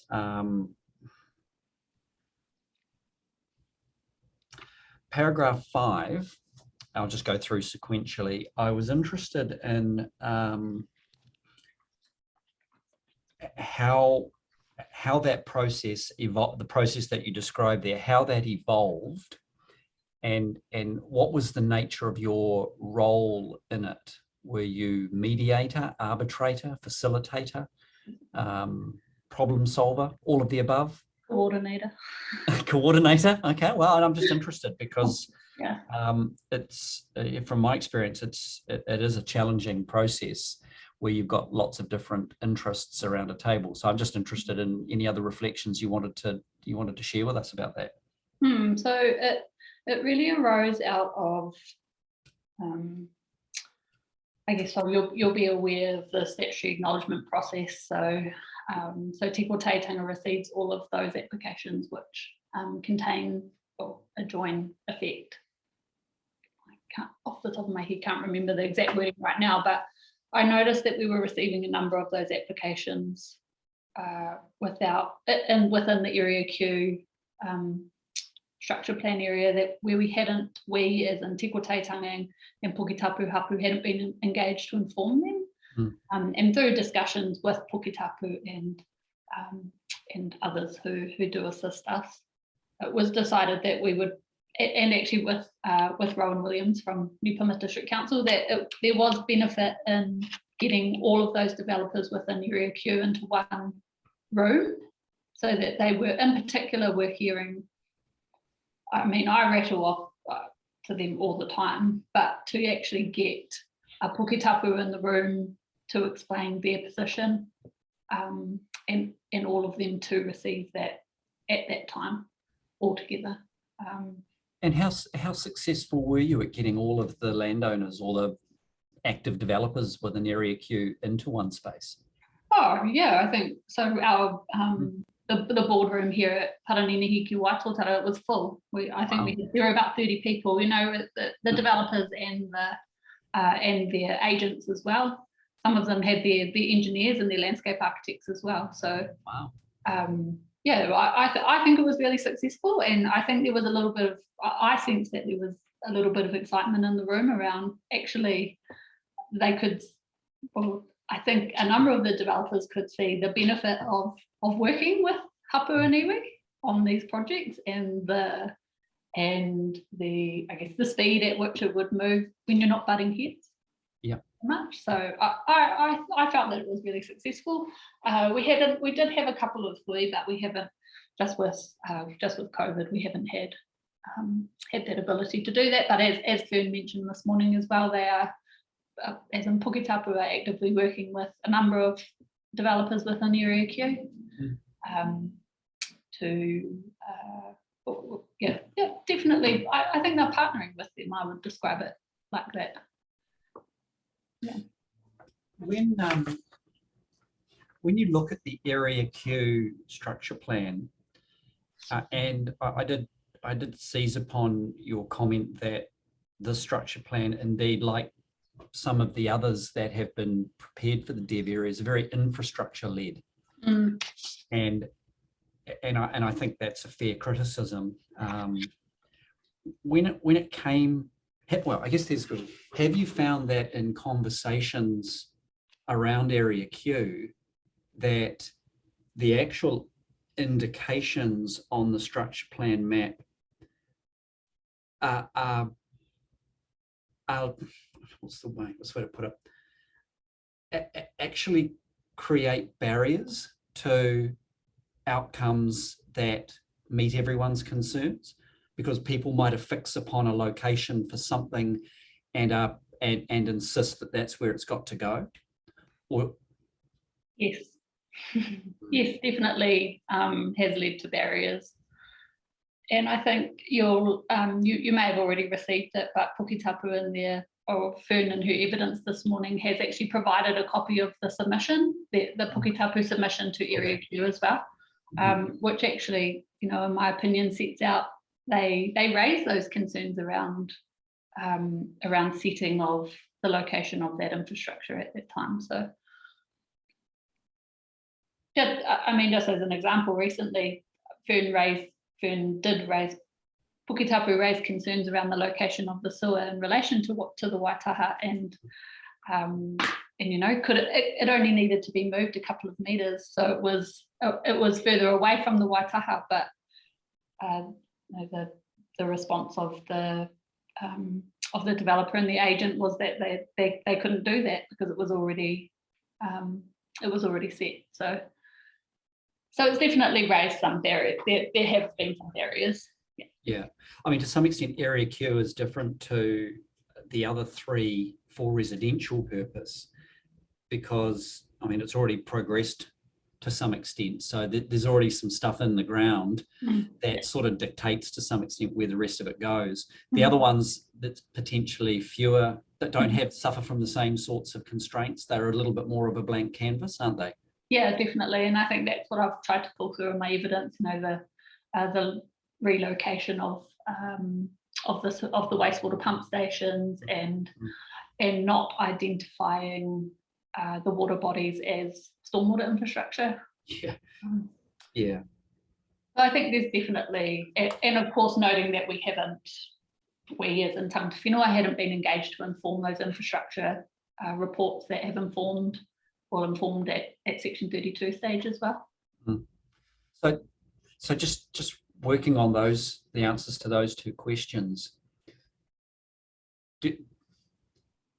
If we were to accept the relief you've suggested and put forward policies that secure the input of iwi expertise prior to any extensive proposals for development, and I mean, presumably it would have to happen before the first one. I mean, look, and I admit, I accept absolutely that after the fact is not ideal. And I mean, I have to acknowledge the generosity that the iwi submitters are showing here, given that Council has promoted a policy in FUS P7, which on the face of it, it hasn't really followed with these particular areas. But I don't think, and I think I don't want to dwell on that because I guess the stakes are quite high here in terms of the process going forward.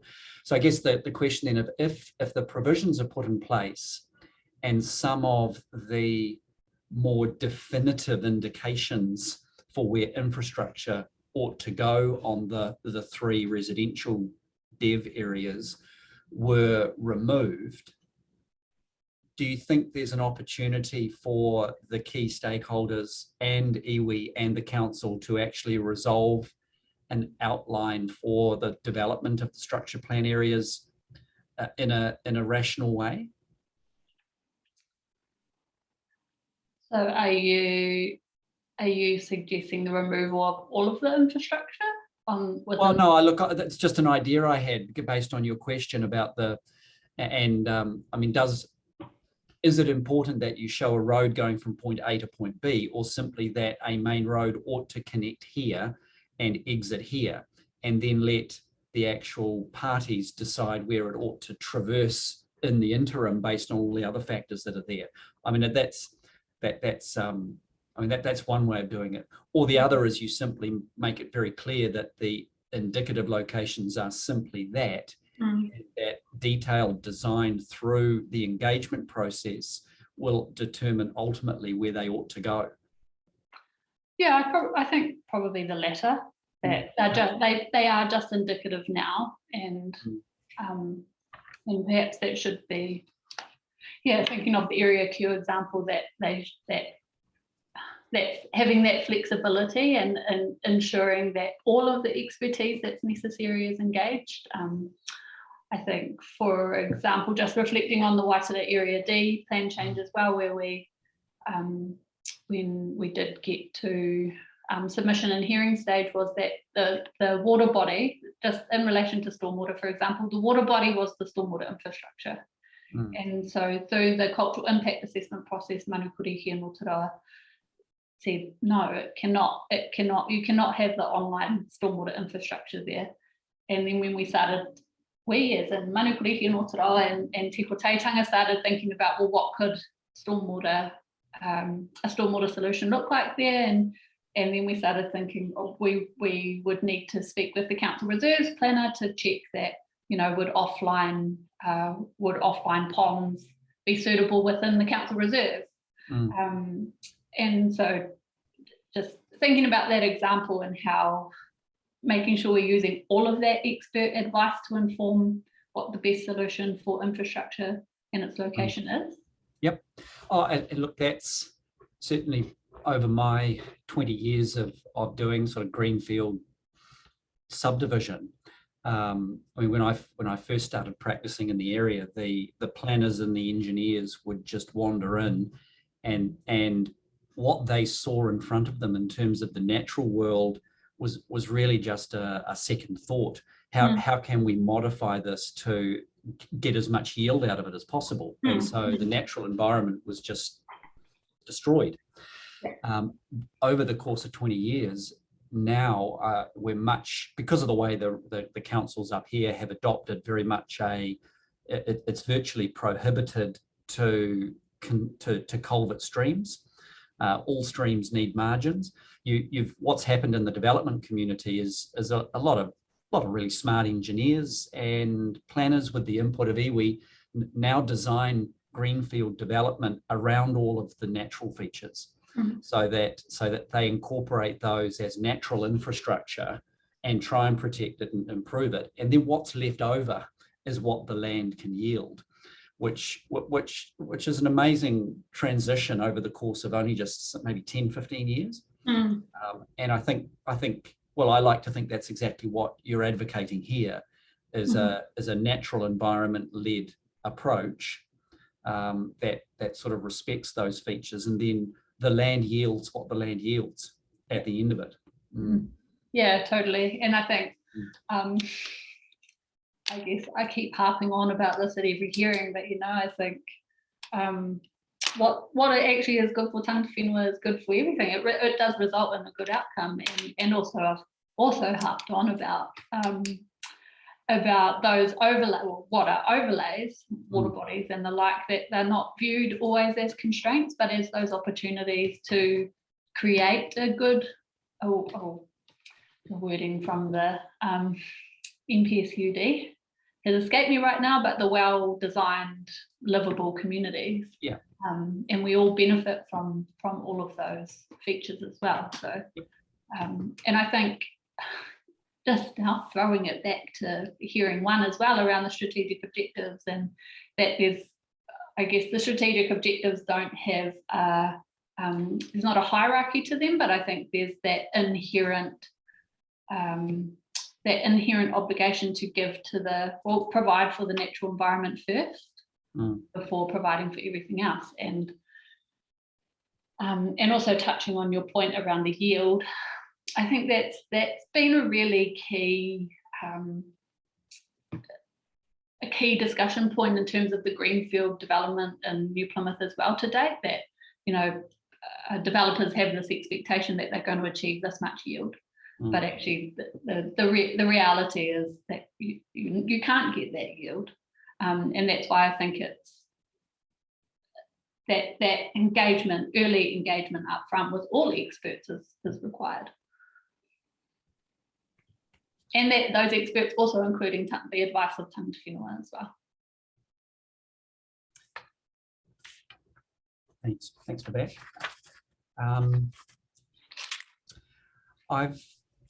I want to ask you a question about the scope of the submissions that were made, because no matter how much fun we'll have talking about great ideas and sustainable management, we do have this little albatross around our neck, which is called the scope, unfortunately. When I read the iwi submissions on the structure plan areas, I get a very clear sense that that the complaint is around the process that has led to what is proposed, and I get that, and I do think the way in which you've proposed the policies that you have in order to engage that process at the detailed level, I think that's a really elegant solution. The restricted discretionary status, I'm less concerned about that because our good friend Kāinga Ora sought restricted discretionary for all subdivisions. So I think there's scope within the submissions on the plan to do that, albeit, we'd have to, the chair and I, as the panelists on this, will have to have a bit of a think about that. The one thing that I am a little bit nervous about is that if you go to each of the general residential and general industrial zone submissions, and you look at the summary of submissions there are no submissions by iwi opposing the underlying zonings. And of course, we have this situation here where you have an underlying zoning with a structure plan, but I can't see any submissions that oppose the underlying zonings, which to some extent suggests to me that you don't want an outcome where the zonings remain, but there is no structure plan overlay that allows more focused engagement with these areas, do you? Yeah. And I guess the question is, were you aware of that, or was it your view that in making the submission about the structure plan development area, it was also to be read as a submission about the underlying zoning? Yeah, I think, and so I did assist with preparing the submission. So when we were preparing that, I think there was a reliance on the structure plan provisions in relation to the underlying zone. That's why there's no specific submissions to the underlying zones. Yeah. Okay. Oh, that's good to know. In the Orapuriri area, it has sort of the greatest sort of impact really, because there's no submission opposing the underlying general industrial zone, and certainly no submission saying that it ought to revert back to the ODP zone, which as I understand it is general rural. And nor is there a submission seeking that it become future urban zone. So our options there would appear to be quite limited in terms of scope, which yeah, because I mean, Orapuriri is the one where I perceive some of the greatest mai about the proposed zoning there. So I just want to give you a chance to see whether you see a way through it for us that would give a different zoning to that land if, for example, we were to delete the structure plan. I guess if reflecting on had we undertaken I guess cultural impact assessment processes also vary in how they're undertaken. So I acknowledge, I think that we've been through a cultural impact assessment process for these development areas, but had we done undertaken a more traditional in inverted commas approach, that it may have, for Orapuriri, we may have come to the conclusion that actually it's not acceptable, that industrial zoning is not acceptable. Obviously acknowledging that in my evidence, I've noted that Ngāti Tāwherikura and Puketapu, they have, through this process, Designed themselves to it. yeah, turn their mind to that. There will be an urban zoning here, but actually what do the provisions look like? So I think when we did prepare that submission point, it was on the basis that, you know, they would be asking themselves that fundamental question of actually, is a zoning appropriate here, and how do the provisions reflect their cultural values? Puketapu, Ngāti Tāwherikura. So I think probably when we were drafting that submission, we felt that preparation of a cultural impact assessment would have given us enough scope to say actually yes or no. But I guess we haven't fully explored that. So I definitely acknowledge your points around the scope there. When you just said, thanks, that's Sarah. When you just said we have been through a CIA process for these areas, were you referring to the way in which the council eventually engaged on the submission points late last year and got TRC involved for a wetland assessment, got Mr. What's his name? McCurdy involved for the archaeology, and there have been discussions around all of that. Okay. Yeah, definitely, and we acknowledge. I mean, that's a really good acknowledgement. I mean, that's a really helpful acknowledgement, because otherwise, otherwise you are left with a criticism that in the absence of a full-blown CIA prepared prior to a zoning decision, there is no way to cure these defects. And I think that's a really generous approach by iwi in the circumstances. So, thank you. We acknowledge we genuinely ran out of time as well. You know, like Laura was contacting me 2 days before Christmas to say, oh, do you want to look at this? If for example, we said, look, we think the journey around the content of these areas, and indeed the maps, is not yet over, and we're not happy to call this hearing to a close. And we said, well, look, we want you to go off into a room and continue to kōrero and refine these provisions, because they're important to all parties. And we don't want to hear back from you until, for example, the rezoning hearings in 3 or 4 months' time. What do you think might happen over those next few months? Oh, definitely. I think we would work to prioritise it. If I think particularly given our potential issues with scope, I think we would work. We as in mana whenua and Tiko Teitanga, we would work with council to try and get as far along as we could. Mm. Yeah. Mm.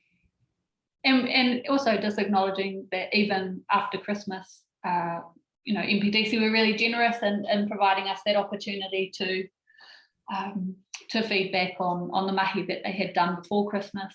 And yeah, we just ran out of time. Yeah, no, yep, okay. In terms of, would you see that, I mean, again, hypothesizing, because I'd need to talk to the chair about this, hypothesizing, would you envisage any other sort of detailed investigation work happening on site? Or do you think that we've done enough to build some planning provisions that would see those identified potential issues accommodated through a detailed resource consent process? I think there would be benefit in other expertise. I think the infrastructure, working with infrastructure experts as well, potentially geotech for the location of that infrastructure. Okay. So that would be a process whereby, who was the infrastructure engineer? What was his I name? think it was Michael Martangi. Oh, yeah, is he still around and local? Yes, yeah. Oh. My understanding is yes. Okay. Yeah. So there could be a process whereby he was coordinated with the more recent information around wetland extent, potential archaeological sites, and was asked to review and reflect and potentially reconsider some of the infrastructure recommendations. Yeah, definitely. And I was just thinking as well, and your comment earlier around those innovative engineers, I guess, that are also now providing advice. I guess, yeah, we would want to work with them as well. I'm just thinking of one, for example, I'm not sure if I'm allowed to specify people in particular, but Ben Melvin is an engineer who we have been working closely with on the Waitara Stormwater, so the Tangaroa project, so with Manukurihi and Otarawa, Pukerangi Ora and Ngāti Rahiri as well. So it's been really good to see how our values and the values in terms of the water engineering side have been able to align. Well, obviously, if this process were to evolve like that, then you would be free to bring advice to that process as well. And Ben also works for the council, so that's useful. Oh. Okay.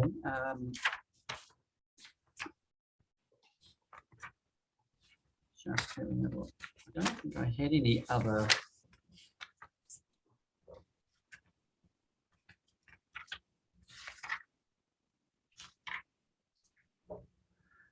The only one I was really going to ask you about, given that you have been in the area Q space a lot more than us, is what's your impression of the barriers to the extension of Parkway Drive through into what are the current barriers for that, for stages 2 to get off the ground in terms of those areas? That's the Parklands Ave. Yeah. I'm not entirely sure. I haven't. I think it was mentioned yesterday around the ownership of land. So I do understand that on one side of the Waitaha, on the sides of the Waitaha are different owners. Okay. And I haven't. Always makes it difficult to build a bridge when. Yeah, and I guess I understand, and Louise and Todd might be able to provide further advice too around. There's funding under the LTP as well to provide the pedestrian cycle access, I think, under the bridge. So yeah, I'm not entirely sure. I haven't come. Well, Puketapu may well have, but Te Kotaitanga hasn't received any any or seen any pre-applications for the subdivision in that immediate area. We have seen some south of where the bridge is proposed to be located and some north. Okay. Well, on the face of it, the Puketapu and Te Kohati, I can never pronounce it properly. Sorry. Kotahitanga. You've got it. You've got it. Too many consonants for this boy.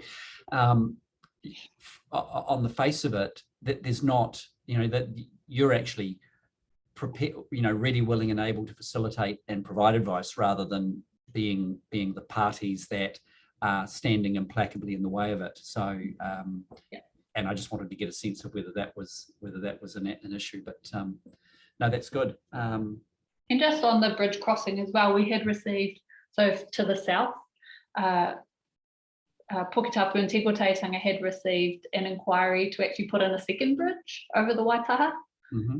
So that was, Puketapu didn't support that. They felt that they could put just on the advice from Puketapu that the bridge through the extension of Parklands Ave would provide what they felt was necessary. I guess that considering the degraded state of the Waitaha, they didn't feel that a second crossing would benefit the Waitaha. Okay. All right. Thanks very much, Sarah. That was very helpful. Thank you. Thank you, Sarah. Just two questions from me. One is a follow-up to that discussion just now. Thinking back to Plan Change 49, where there was more than one crossing of that important tributary that was worked through down to one, as I understand it. I remember it. I think there's still two crossings proposed, but it was only one crossing of the sewer. Okay. Yes, that was a key thing. So, yes, and that seemed to be worked through in sort of a reasonable time frame. I remember we needed to give a bit of time just to talk through those issues. Just reflecting on that process, the council and the iwi are key players, but also the landowners, some of the key landowners in these areas are key players as well. So if there was some further work to do, how broad do you think, if we did make directions about that, the dialogue be to get the best outcomes in your experience? I think that, I guess reflecting on my experience for Waitara Area D, that was my first ever policy experience and my first caucusing experience. So I actually found it really, enjoyable and really useful to work with both council and the applicant and some of the landowners that attend that caucusing as well. But yeah, I think I definitely think that we can do it.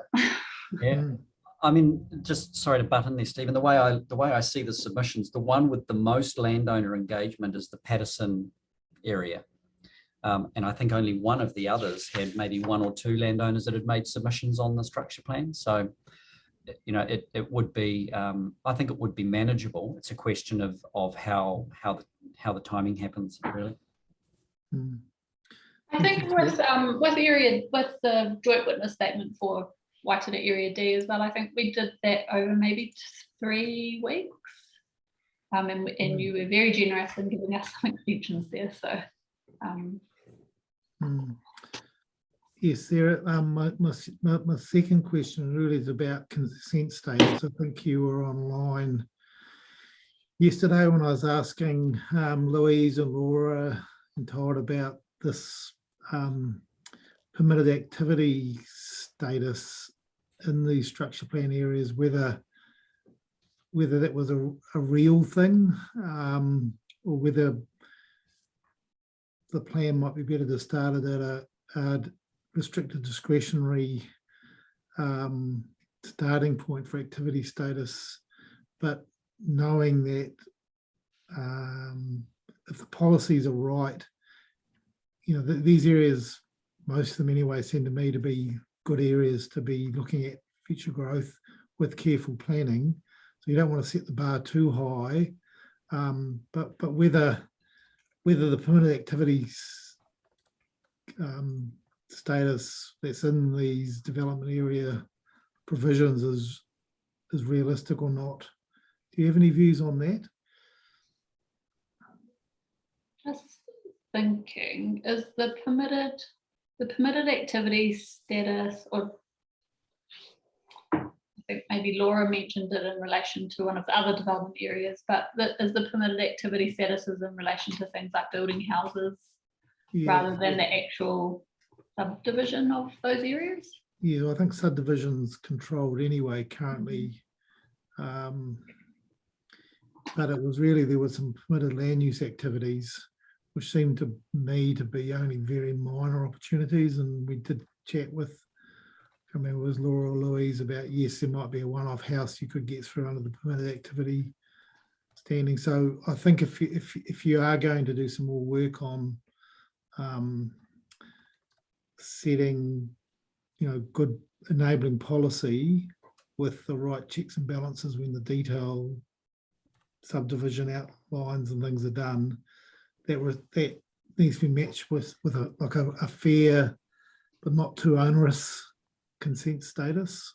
Yeah, and whether there's a role for permitted at all, I'm not sure. It's an open question for me. Yeah. Right. Be happy to explore that with the other planners. So look, that's all I had, Sarah. Thanks for pulling together the team in terms of your evidence and your thoughts that do springboard off where the staff had got to in their 42-hour report. So it was quite a progressive statement of evidence you put forward, keeping the ball rolling, which is a fantastic spirit, which we're seeing come through from the iwi submitters and the council teams striving to make the best of this quite a unique and well-timed opportunity, I think, to get this district plan really sorted as through good engagement as much as possible rather than any other subsequent processes. So just acknowledge you about that. So that's all the questions I have. We are thinking, Kit and I have talked a few times through the hearing. I'm wondering whether we'll just take a quick break before the right of reply, and maybe Kit, you and I can have a discussion. If you could, maybe I'll just give you a call, and then we probably only need 10-15 minutes. Is that your feeling before we come back and give some further thoughts before the right of reply? Yeah, well, I mean, I get the first question I've got is to staff as to whether they want a little bit more time. I mean, this is only a verbal right of reply, and whether, sorry, Louise has stuck her hand up. There we go. Yep. We are almost ready. We're just fine tuning a little bit. Could we have like half an hour or something just to finish the last couple of bits before our verbal right of reply? Yeah, well, up to you, Stephen. I'm happy to take a half-hour break, and then we can come back. We can sort of let people know what our thinking is, and then we can hear from council, and then we can wrap up before lunchtime potentially. Yes, Louise and Laura and Todd, Kit and I, we are reasonably advanced in our thinking about some directions to move this, what has in our view been an excellent process. It's just run out of time to really do the last pieces of good planning work before this comes back to us and before you do your final right of reply. As I said at the start of today, we really acknowledge the efforts you three have put in. It's very apparent to us that there's been a lot of work. Todd's come in reasonably sort of later on, but Laura, Louise, you've been really giving this a really good open process, and we do feel that there are some good things will come out of a bit more time.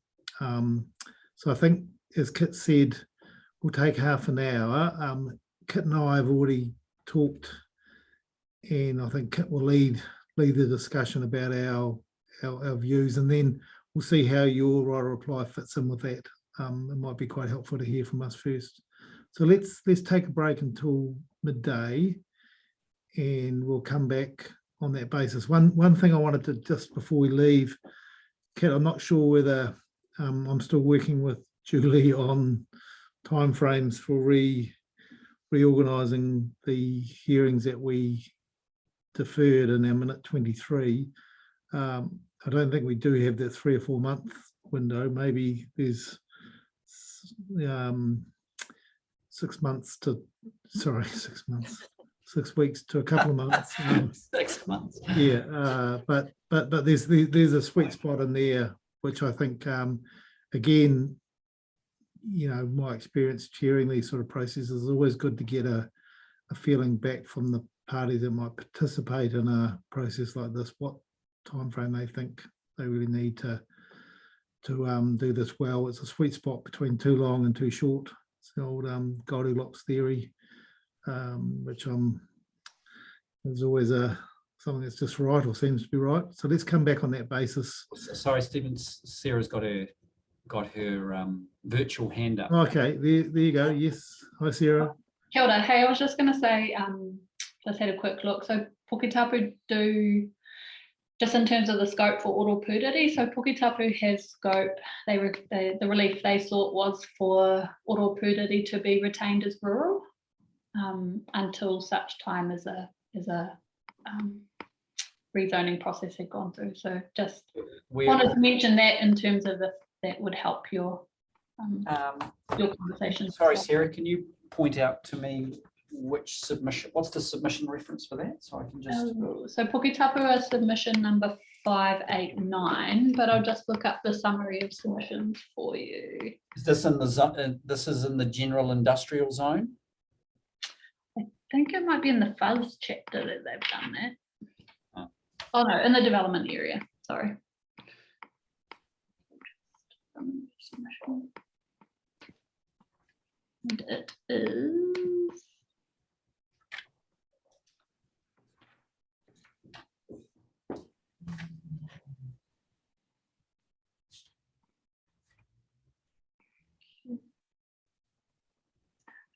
submission number 589.1E.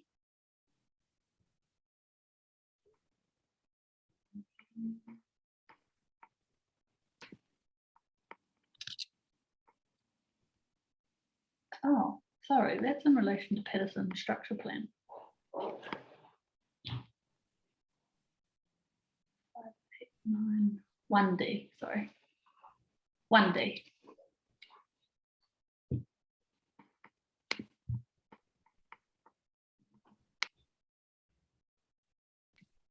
It says retain until, okay. So that hasn't been coded into the rezoning chapter at all, has it? Into the structure plan chapter? No, into the rezoning chapters. No, not by the looks of it. Yeah. Look, I've got the summary here in front of me as well, and I think it's fairly clear that the potential difficulty is that it might not have been picked up by other parties who were contending that this area should remain. But okay, no, that's thanks for pointing that out. Yeah. Thank you, everyone. We'll take that break and be back online again at midday. Thank you.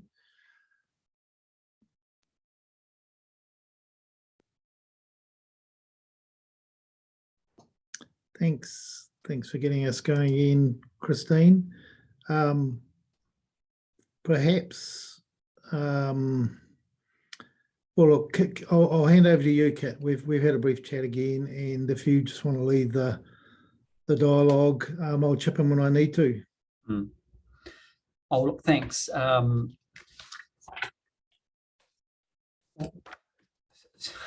What's the best way to put this?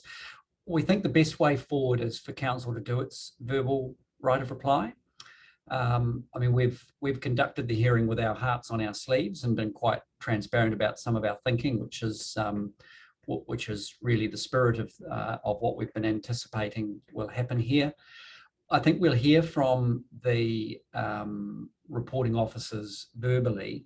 I think our current feeling is that a little bit more time before a final right of reply and final provisions might be of assistance to parties, but we're not in a position to really indicate when that might be and how that might be. We've got some other discussions to have with Julie Straka around timing and the like.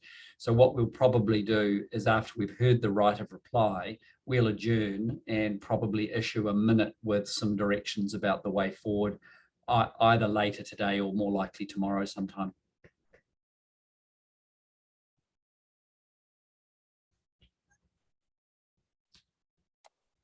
So, Louise, do you want to lead the reply, or just give us a feeling how you want to work through that? Yep, so I will start the right of reply and then the others will jump in on various bits. Okay, so this is the verbal right of reply for hearing 18 structure plan development areas.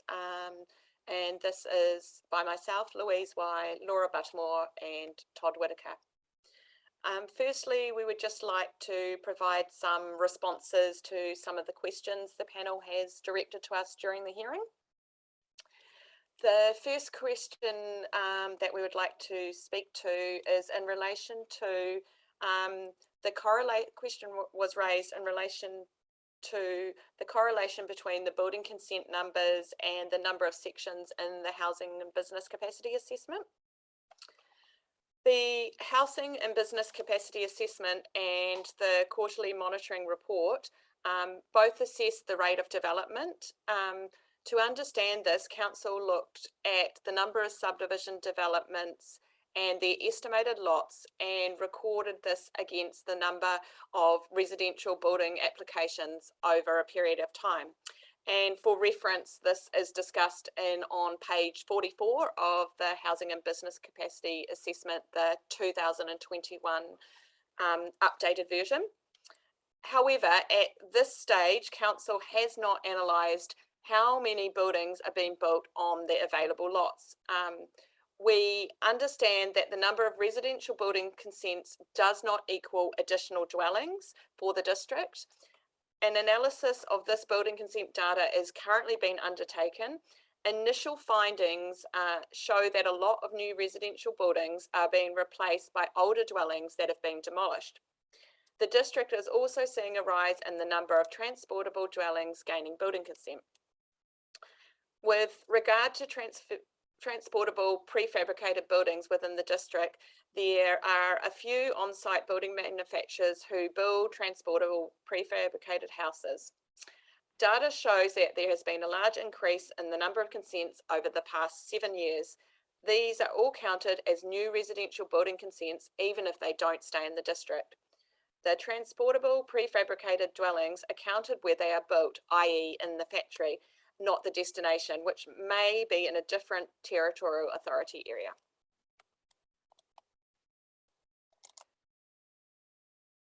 Moving on, a question was raised by the commissioners on our industrial land supply, and a question was asked around the Orapururi structure plan development area, and is this needed for industrial land supply? Given that the Section 42A report states we have an oversupply of 80 hectares of industrial land. This is correct. Our district does have an oversupply of 80 hectares of industrial land supply. Orapururi structure plan development area is 33 hectares in size, meaning if we rezoned this land for another purpose, this district would still have 47 hectares of additional oversupply of industrial zone land. Putting aside this, the topographical and locational advantages of this site, in our view, putting that aside, there would be no future industrial land supply issues out to 2053 if this land was to be rezoned to rural production or the future urban zone as indicated in the iwi and Hapu submissions.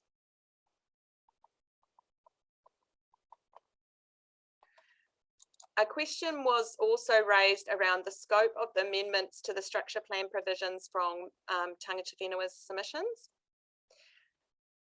The relief sought in the submission from Te Atiawa, submission 459, requests amend the structure plan alongside Mana Whenua through a cultural impact process and make consequential changes to the provisions, e.g. DEV2, Carrington structure plan, or the other areas. Noting that obviously the Oapuri submission was a little bit different. The submission then, in the body of the submission, details specific issues that are concern to iwi and Hapu that they would like addressed through this process.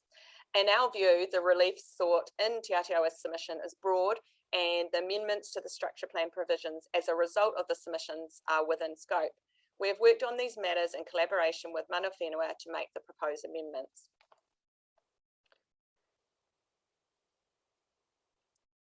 Commissioner Littlejohn queried the drafting process for the structure plan provision maps and whether these went through a high-level Section 32 analysis.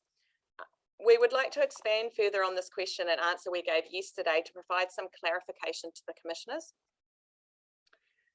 The development of the structure plan maps and provisions were not just high level or all prepared, noting that Bell Block Area Q was carried over from the operative district plan. These areas were developed over several years and were informed by site visits, expert advice, technical reports, and various meetings and consultations with landowner and iwi Hapu on some structure plan areas. The areas were also discussed through the Ngā Kai Te Aki Forum. Section 5.1.2 of the Section 32 report details this consultation undertaken on the structure plan areas, and Appendix 2 to the Section 32 report provides background details on some of this work undertaken. Since the submissions were received on the proposed district plan, additional work has been undertaken to address the submissions received, and this has brought more information to light, e.g. the potential archaeological sites and wetlands. Additional work, the archaeological assessments and the wetland assessments, has been undertaken. This work has undergone a Section 32AA assessment in the Section 42A report. The Section 42A report under Section 4.3 procedural matters provides details of all the meetings, work undertaken and discussions held with iwi, Hapu and landowners within the structure plan areas since the submissions were received. I will now hand over to Laura, who's going to discuss the next couple of points.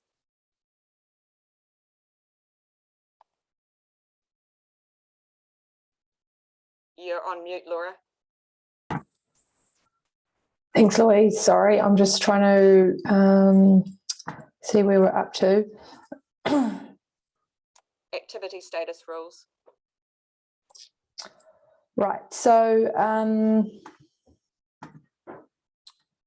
thanks for that. So in terms of the activity status rules, we've had a bit of a think and a look around how they interact in the discussions that Commissioner Daish had around the permitted activity status and where these all fit with the other chapters in terms of subdivision. And we agree that would be helpful if we could provide a matrix or a table that analysed what types of activities would follow what path to show the possible triggers and activity status that may apply to the relevant areas.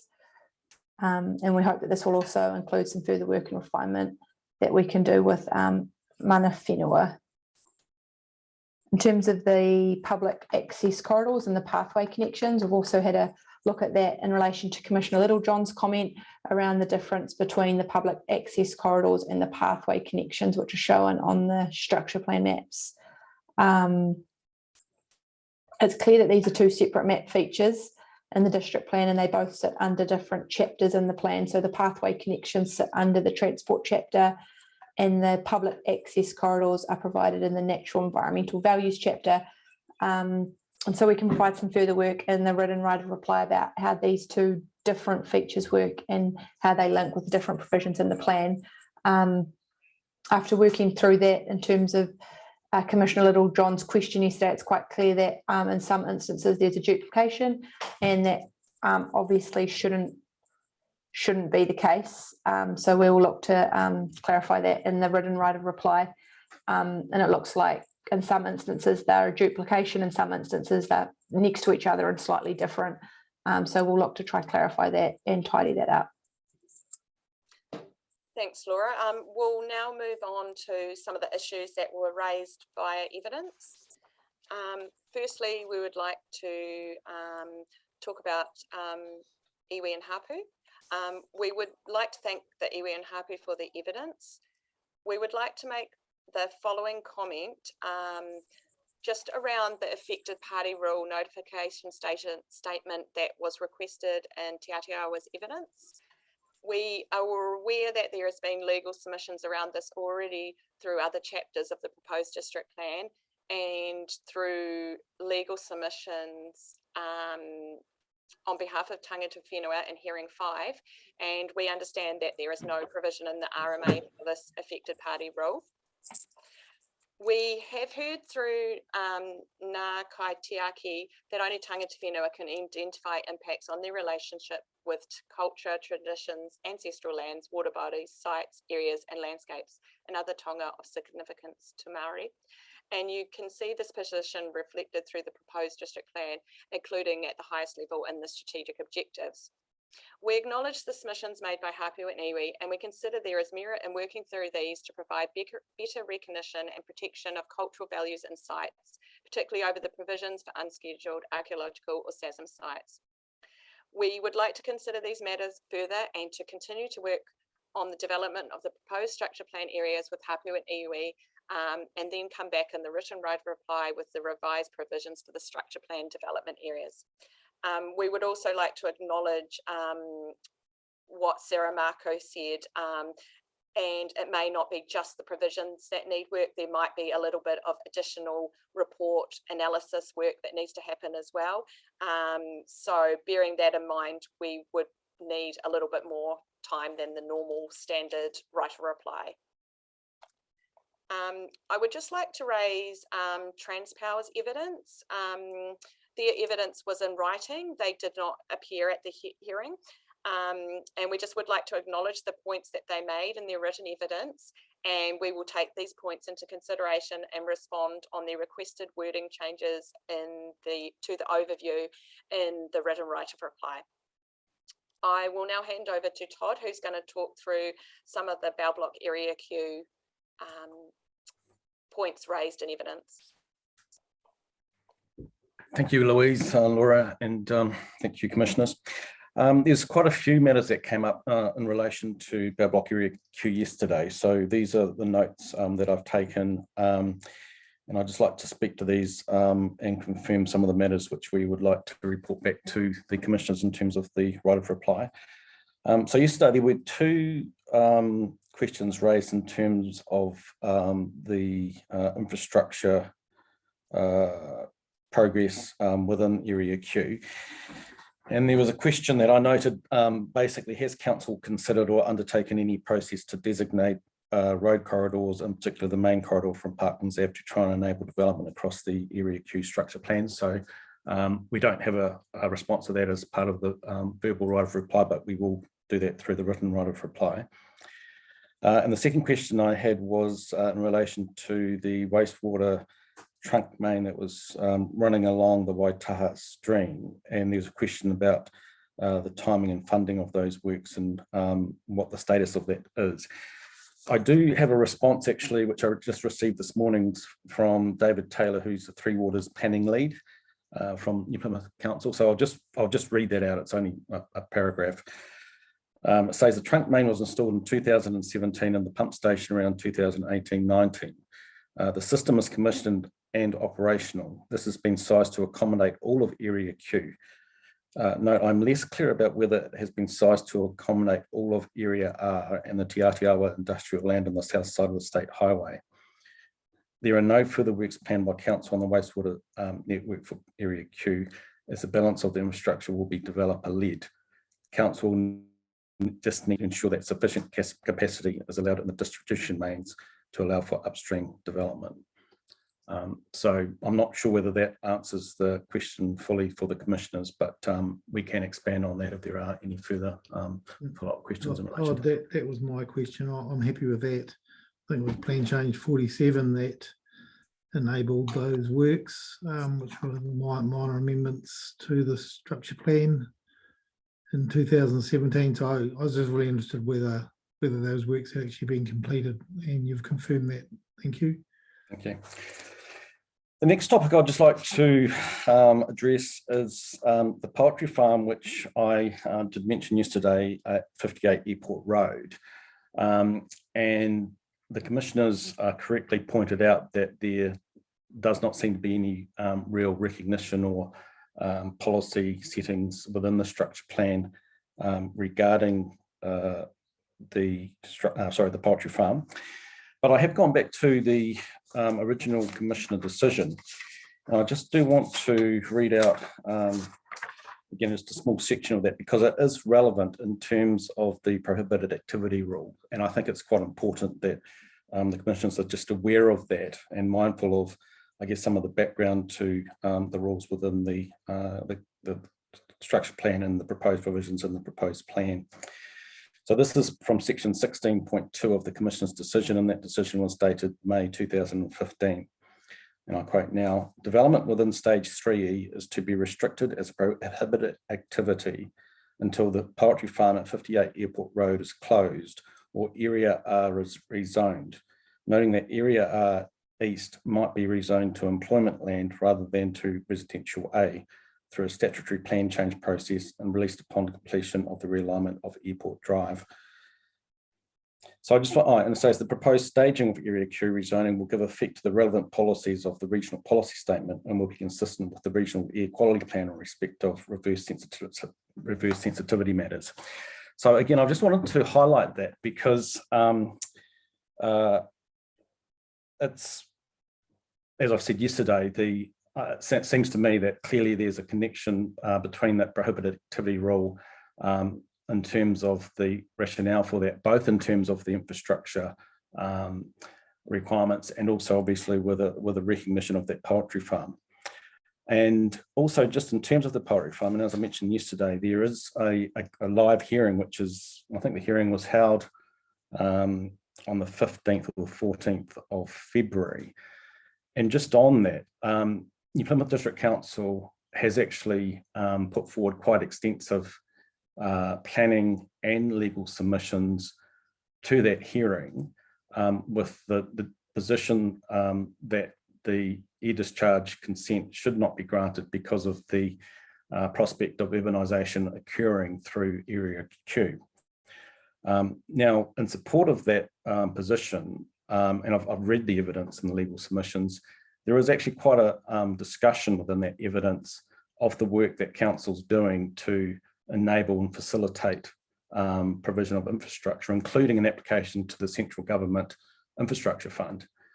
Now that evidence and legal submissions is obviously part of a separate hearings process, but I just want to note that in case the commissioners would like to receive copies of it, or alternatively, I could refer to some of that evidence in our written writer reply. So I guess we're in the hands of the commissioner on that.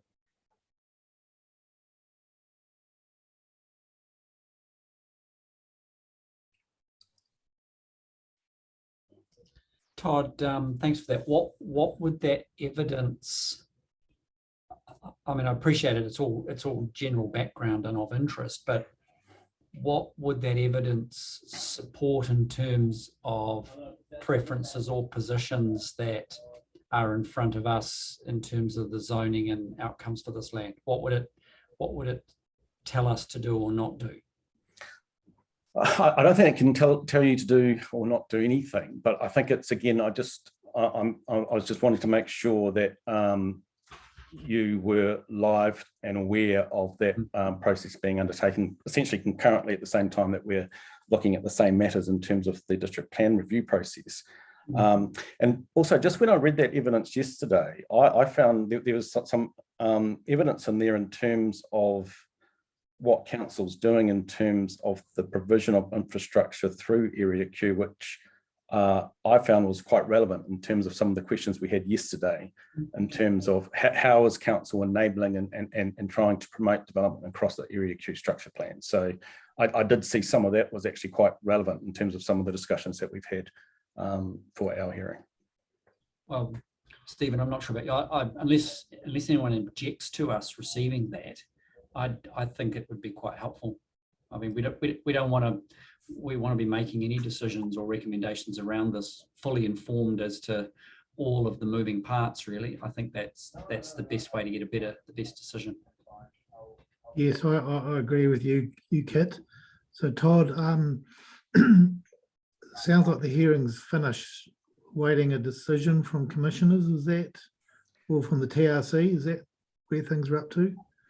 My understanding was that the hearing was adjourned and the commissioners sought further legal submissions in terms of, I think that was called what the real world situation is in terms of the likelihood of development and rezoning on the Area R. I mean, I found some of that quite interesting, and then it very much cuts across some of the issues that we're addressing in this hearing for the plan review process. So I think the commissioners have now received the closing legal submissions from the applicant, but New Plymouth District Council was also given the opportunity to provide some supplementary legal submissions as well. So again, it's really just, I guess, some context, I think, and awareness of that application. And the only other thing which I did note, and I wish to note for the commissioners, is that the owner of the poultry farm is the Airport Farm trustee, and they actually made a very late submission.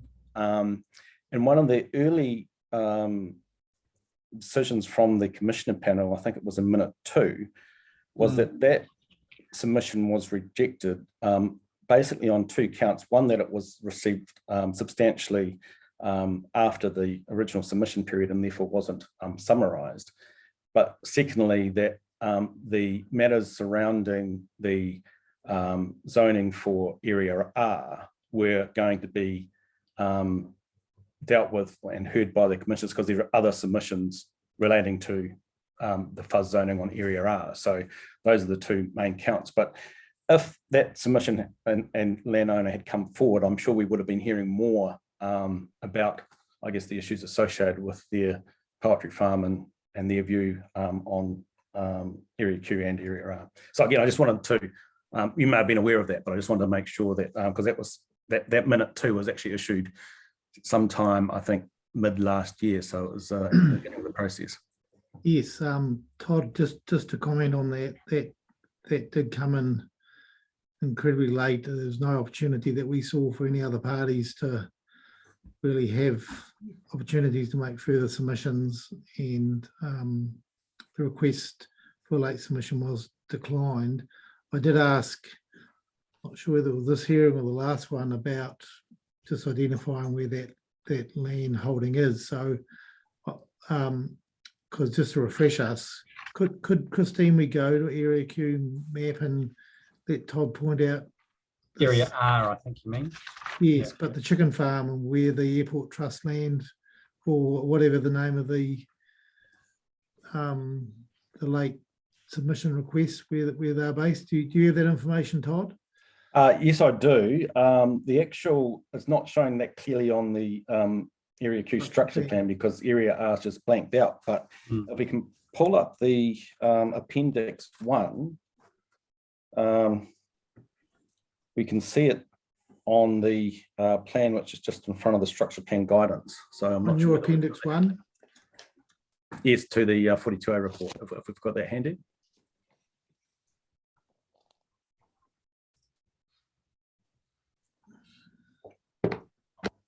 I just need to guide Christine to where it is.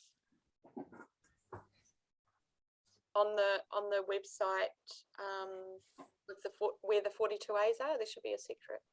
Yeah, it should be the appendix 1 is the changes to the structure plan provisions. And then on my paper copy here, I'm still a bit of an old dog, I like paper.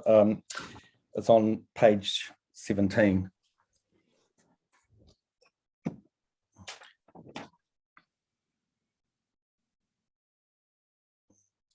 And it's actually quite small, but if you look, that's a little bit better, where that area 3E is identified, and it's pretty much directly across from there. You can see those large buildings on the other side of Airport Drive. That's the existing poultry farm. Yeah. Okay. Oh, yeah, it's the L-shaped section, is that right? That's correct, yeah. Yeah, it's 58. And I think that site's also affected by the designation decision as well, commissioners. I've just pulled it up on the map. Its eastern boundary is right on the edge of the designation. Yeah, okay. Lot 2, DP 36669. Okay. Yeah, okay. Again, if you mindful to receive the planning evidence and legal submissions from New Plymouth District Council on the Taranaki Regional Council application, then that will give a few more details on the background there. Yeah, I've just gone back. Sorry, I've gone back and have a look at the minute. It appeared that the Airport Trust intended to support the proposed plan as notified. So presumably it was going to seek retention of the future urban zone. That's correct, yes. And we did not hear any argument from parties at the future urban zone hearing contending that it shouldn't be urban zone, did we? Not that I recall. There is some submissions that will be heard as part of the rezoning hearing. Oh, okay. On Area R, so that's still some live matters to be coming up as part of that process. All right, so just I haven't read that far ahead, but are there submitters who are saying that that Area R should be abandoned as FUZ and it should remain as rural? Yes, I think that was from the Pistol Club, and I think even New Plymouth Airport may have had submissions on Area R.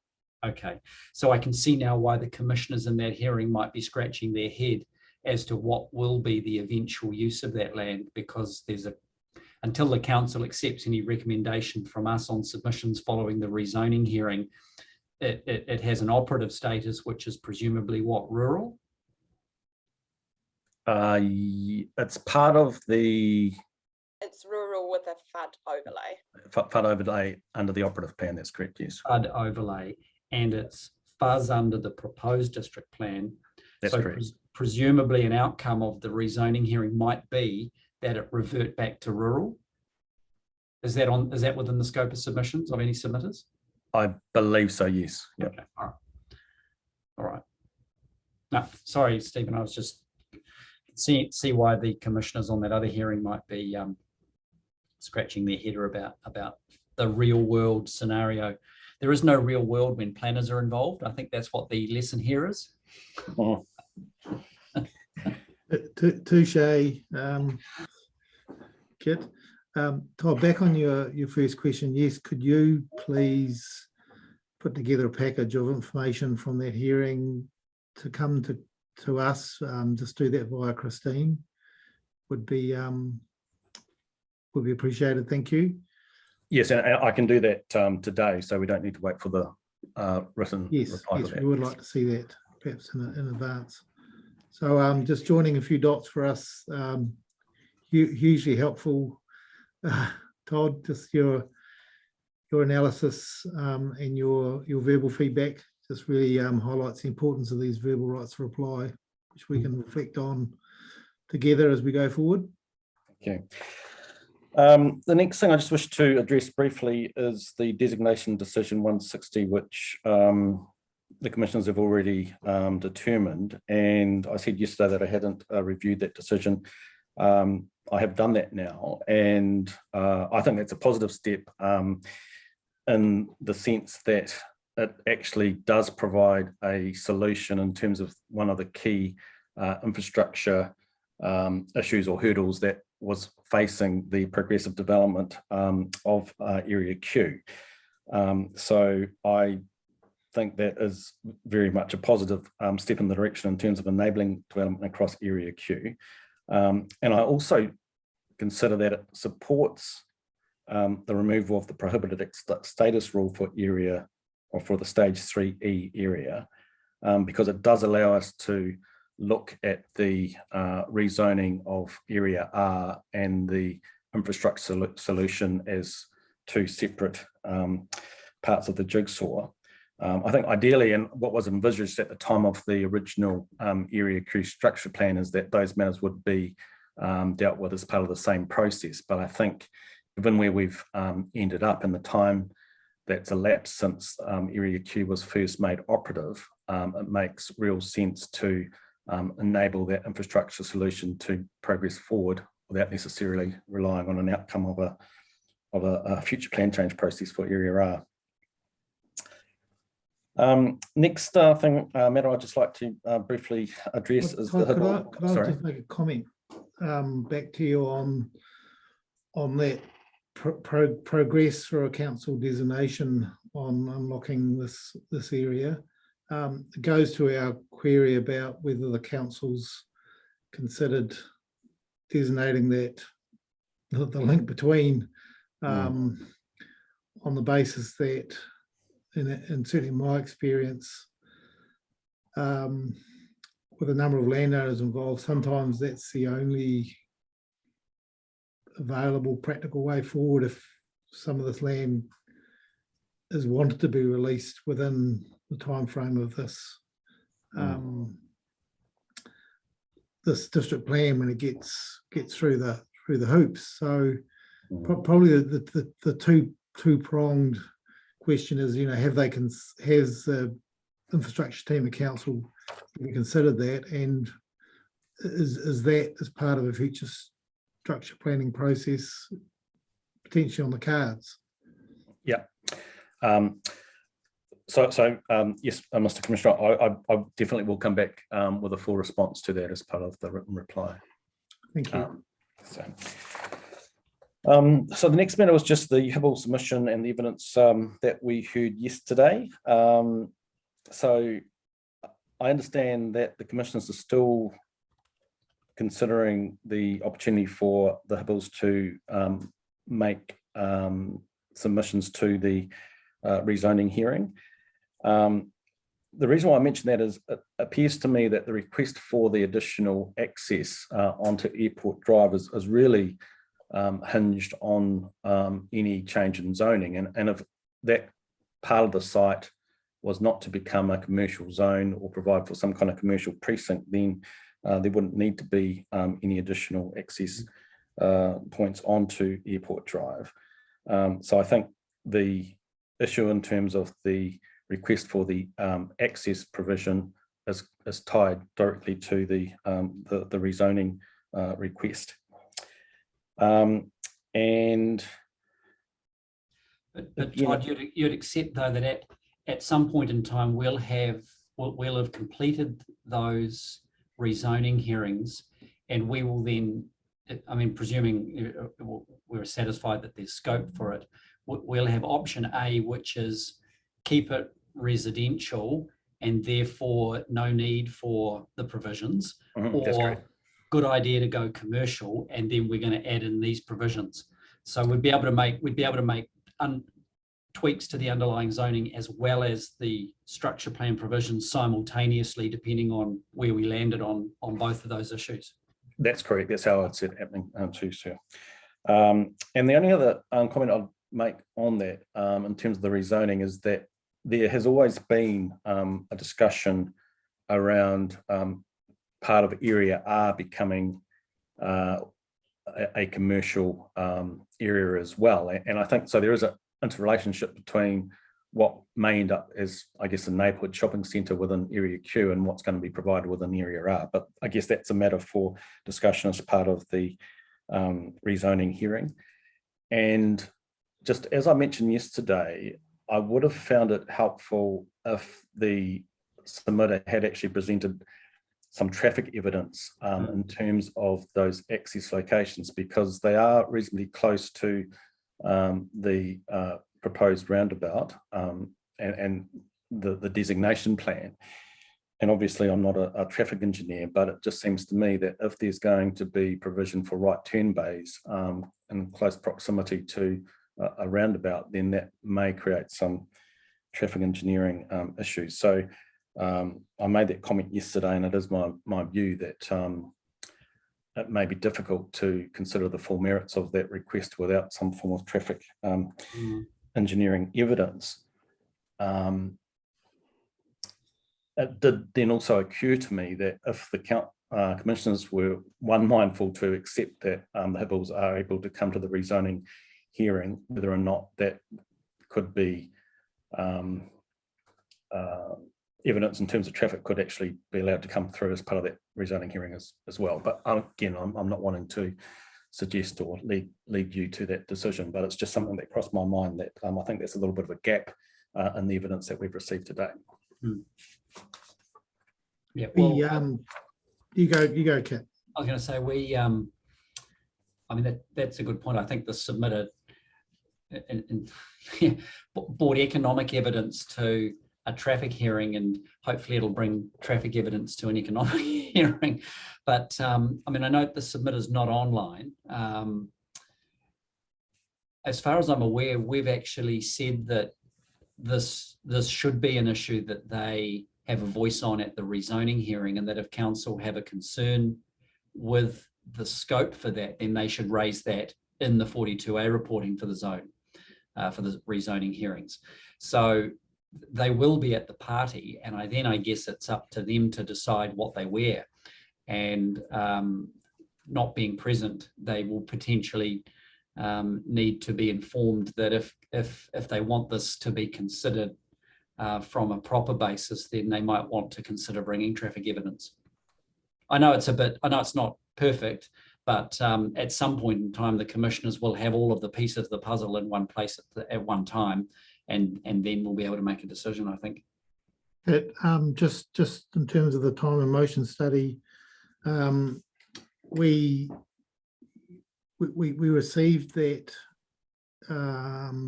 memorandum of council from Mr. Grieve about a week ago. It was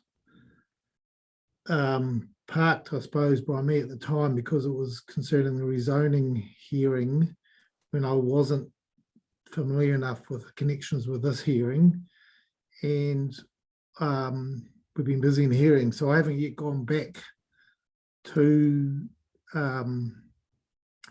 Mr. Grieve on that basis. But my thoughts were, as we discussed, that I would go back and say, yes, in our view, they can be heard at the rezoning hearing, and at the same time alert the staff looking at those rezoning hearings to raise any issues of scope they have in their 42A report. So I think those are the two things we will report back on. I think the best course would be if the 42A reporters that are dealing with that matter in the rezoning hearing signal that they would appreciate some traffic evidence that gives them 2 weeks to get themselves organised. So that's probably a tidier way to proceed, right? Because they're not here to hear this discussion. So I'd prefer we do it that way. Yeah, okay. Okay, so Christine, if you're listening in, Christine, I'll send you an email. I think it was to Julie, just responding to Mr. Grieve, and in fact, I'll ask that to be copied to the staff team who are reporting on the rezoning matter.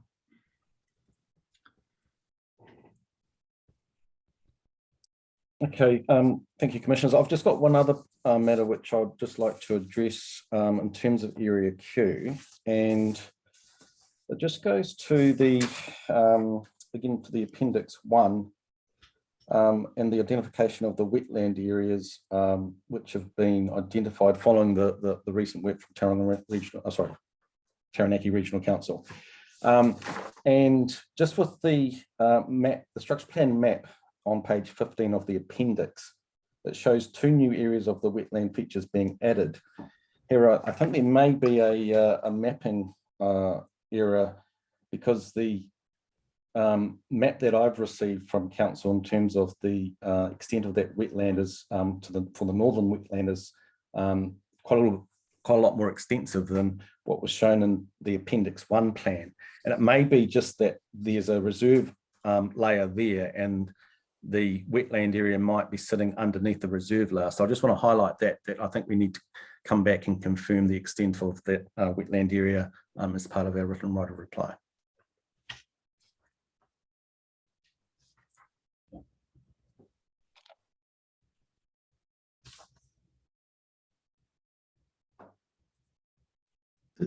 Yes, thank you for that, Todd. Is that everything on Area Q? I believe so, unless you've got questions, Commissioners. And Laura just has another couple of last points and then we'll be finished. So yeah, I just had a couple of points on a couple of the other submissions, and that was Joanna and Pete Goodwin's yesterday, and I just wanted to acknowledge and thank them for their not only the evidence but also their contribution that they've provided us with the structure plan development areas to date. They've been very willing and given us lots of input, and more than willing to give us access to their property, and feel like I've called them and harassed them quite a bit, and they've always been coming to the party. So I just want to acknowledge that. And then I just want to comment on their points around the Collector Road. Obviously, we heard about their concerns about that and their redesign. Just want to acknowledge that point, but I guess retain the position that we have in the 42A around the importance of getting that through road connection if we can. And so yeah, just basically want to retain that position, and then also acknowledge the other work in terms of, or the other points in terms of the archaeology sites there, and further refining those. And I guess that's our intention, is that we can hopefully do that with some further work with iwi and Hapu prior to our written right of reply. And then in terms of also the other submission was from Helen Johnson. Again, thank her for her advice and input into the Uraparuri height limit rule. I think she raised some valid concerns, and I think in the written right of reply we can address those and probably make some changes around those specific provisions if necessary to hopefully alleviate her concerns around encompassing cut and fill, and also around the protection of that view shaft towards the Maunga. And then I just wanted to, I guess, reiterate what Louise has said about our engagement with Mana Whenua to date.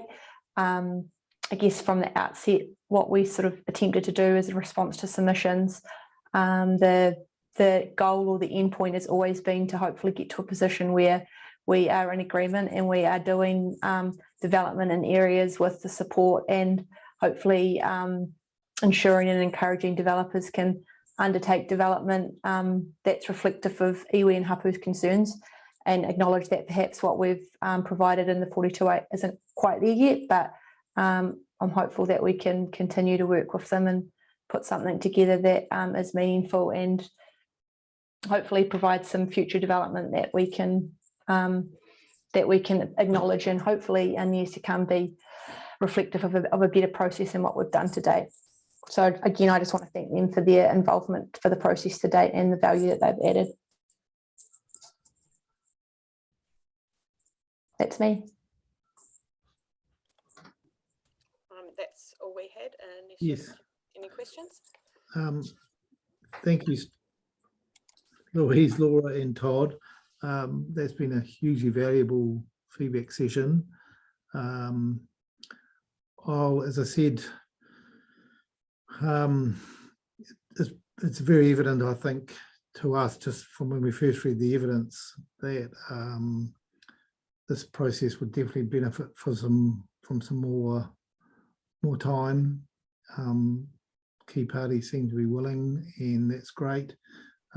We've actually had a stars aligning with the need to just slow down a bit on getting to the rezoning hearings as well, which does give us or you a reasonable window to get together. But I think in terms of the go forward plan, what we'll do is Kit suggested, we'll adjourn. Well, firstly, I don't have any further questions. I think you've answered everything I have. And Kit, was there any other questions from you before I wrap up on the detailed responses?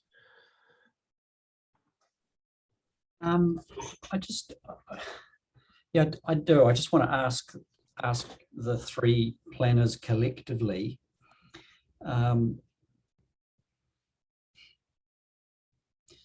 scope of the Te Kotahitanga submission. If we go back to the summary of submissions, it's quite clear the complaint is about the development of the provisions without recognition for certain factors. It's quite clear, a couple of bullet points there for each of the areas. And I'm looking at this document because this is the starting point for other parties being aware that someone was seeking a change to the plan as notified, and that's sort of always the starting point for analyses of scope. Then there is a decision request, amend the plans, for example, alongside Mana Whenua through a cultural impact process and make consequential amendments to the chapter provisions. And I think Sarah has confirmed, and I think you guys have all confirmed it as well, guys, in a generic sense, that what you have been doing for the past few months is essentially that, consultative cultural impact process, albeit not in the conventional sense, but in a I guess a living sense to some extent, and that involves probably a little bit more work and a few more hui than what the conventional process might have done. Looking at it from the outside, what would a reasonable person have taken from that proposition, really? Because that's to some extent the natural justice component of scope, and whether a person would naturally read the request for a cultural impact process and consequential amendments to the provisions, leading to what, for example, Sarah has proposed now in terms of quite detailed policy provisions that would see more input from Tangata Whenua into the, not so much the structure plan itself, but into the outcome of the structure plan, which would be the resource consenting process. So I wanted to get your opinions on whether, because obviously we always think about these words as decision requests as equaling a specific change to words, whereas here the request is more about a process that might lead to change to words, and whether we're staying true to the rudder of the scope process by going as far as what Sarah is suggesting now. You guys have a view on that? Well, firstly, we're planners, not lawyers, so I think to answer that in a lot of detail, we would need to seek legal advice from Lauren Wallace, and we could answer that more fully in our written reply.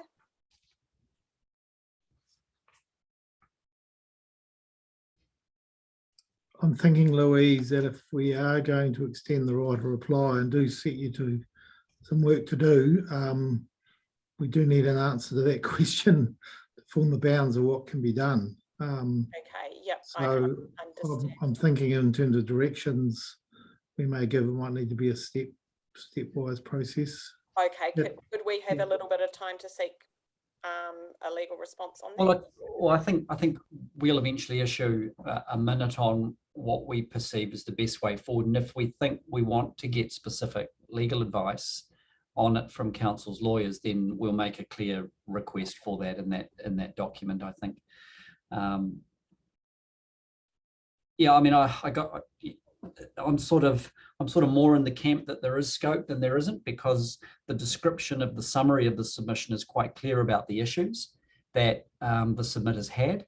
And then the request for relief is to make consequential amendments. So it doesn't take the average person reading that would say, okay, they want changes here. The things they've got concerns with are the treatment, remediation and protection of of water, location and width of reserves, the location of it. This is just one of the examples. So they've articulated the things they weren't happy with, and then they've asked for consequential amendments. So I think I'm more in the case that there is scope, because you've got to read the submission as a whole, not just what the specific changes are that are requested. So Commissioner Daish and I'll chat about whether we think we'd be assisted by further advice on that. But there we go. I'm being upfront and transparent, probably more than I should. I think I could just add that we kind of, I guess, as we worked through some of that stuff with iwi and hapu, we did consider some of those questions, and especially around the things like the extent and scale of some of those wetlands. And I think it can probably seem quite whole scale when you look at some of those things, and I guess you can definitely consider the scope. It can be a bit of a big question, and I guess when you do read the extent of the iwis and the hapu submissions, when you consider it against each change, it's quite easy to answer that, link it to the changes that we've made, clearly linked to what they're asking for. Yep. And so I guess in that, if you ask yourself the simple question, are you responding to their submission point, then the answer is always yes. Yep. I'm on your side, Laura. Todd, did you have any, you're all experienced practitioners, this is quite an important issue, so did you have anything else to add there, Todd? I think we are all very much mindful of the scope issues, and in hearing the evidence and submissions, that we all want this process to move forward in a positive direction to achieve a good outcome. And I think we can accommodate both, basically. I have been in situations where you get into drafting up new policies or new rule mechanisms, and then you look back to see where you've come from, and it can be a little bit of an interesting process in some instances. But as Commissioner Littlejohn has said, the submission is actually well founded in terms of setting out the issues and then mapping out, I guess, a framework for relief without actually giving the details of what that relief can be. So I think it does provide us a broad scope, and this is a planning opinion, not a legal opinion. I think that with some constructive work between the council planners and the iwi and hapu, we will be able to come up with some changes which will be positive and will not step us outside that scope issue. I just want to also add that all the changes to the provisions and the maps, every single change can be linked back to one of the key issues they referred to in their written submission. Yep. Okay. So if we do decide, Kitten, I quite like the openness of these dialogues, because we're all got the same aim in mind as practitioners. But if we were minded to ask Lauren for some legal guidance, we should probably refer to the tape of this discussion with the views of the planners in terms of scope and how they've been managing things. I just see Sarah's got a virtual hand up, or is that? Oh yeah, there we go. And Laura, you got? I was just going to say, I've had a discussion with Maya recently as well. Maya Wikaida around the scope in relation to some of the other hearings that are coming up as well. I'm catching up with Maya tomorrow, so I'd be happy to see if she'd be available to prepare some legal subs as well on the scope issue. Yeah, she just gave an example of a case that she's working on in the environment, at the Environment Court at the moment, where there was just one reference to rules in the submission of her client, and that enabled their scope for new rules to be proposed. That was all agreed. Not sure what that process is in the Environment Court, but yeah, just to let you know, we have been having those discussions as well. Well, it's the same, exactly the same provisions, Sarah. So from legal perspective, well, look, I think I mean that's helpful if you're willing to sort of prepare some advice on that. We'll see whether we need it, and I think talk about it in a minute. I think it's fair that if we give council an opportunity to provide some thoughts on it, we give the iwi submitters a chance to do that as well. Sure, and if I can, I just wanted to mention about the legal submissions to hearing 5 around the notification statement. So that was particularly in relation to statutory acknowledgement, and a comment I made around to hearing 5 around we're not often found to be affected parties to consents which we receive through the statutory acknowledgement process. So yeah, just in terms of scope for the structure plan and development areas, yeah, again, happy to explore that with Maya.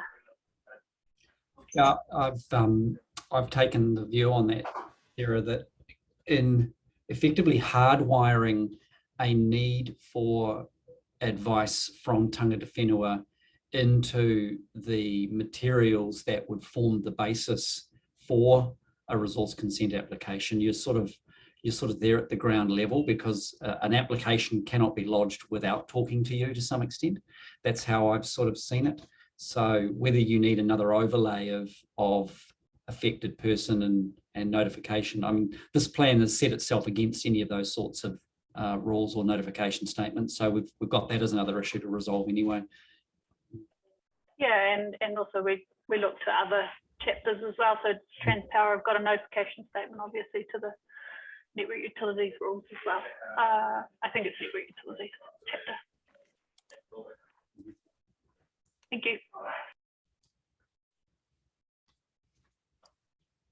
So I think approaching 1 o'clock, we have worked our way through the verbal right of reply and a way forward. So what we will do is, I do have a meeting in the next day or so with Julie and Sarah Edwards, in terms of just planning ahead for rescheduled hearing process.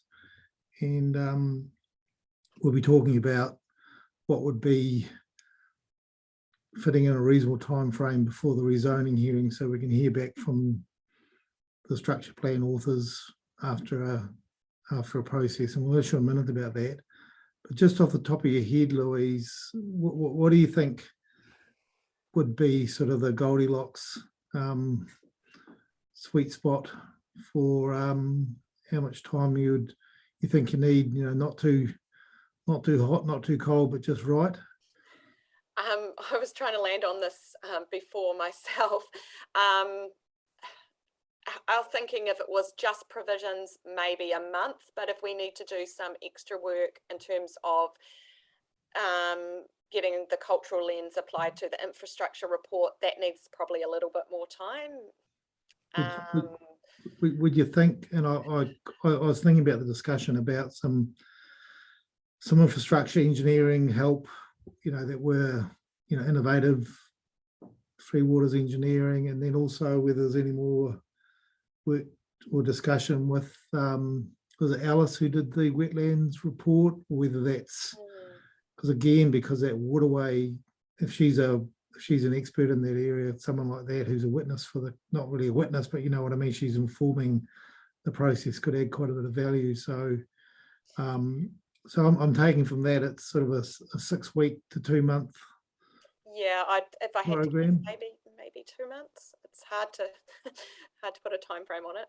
Yeah, I think someone does. So that's why it's good to ask the team that would be, you know, doing the mahi on this.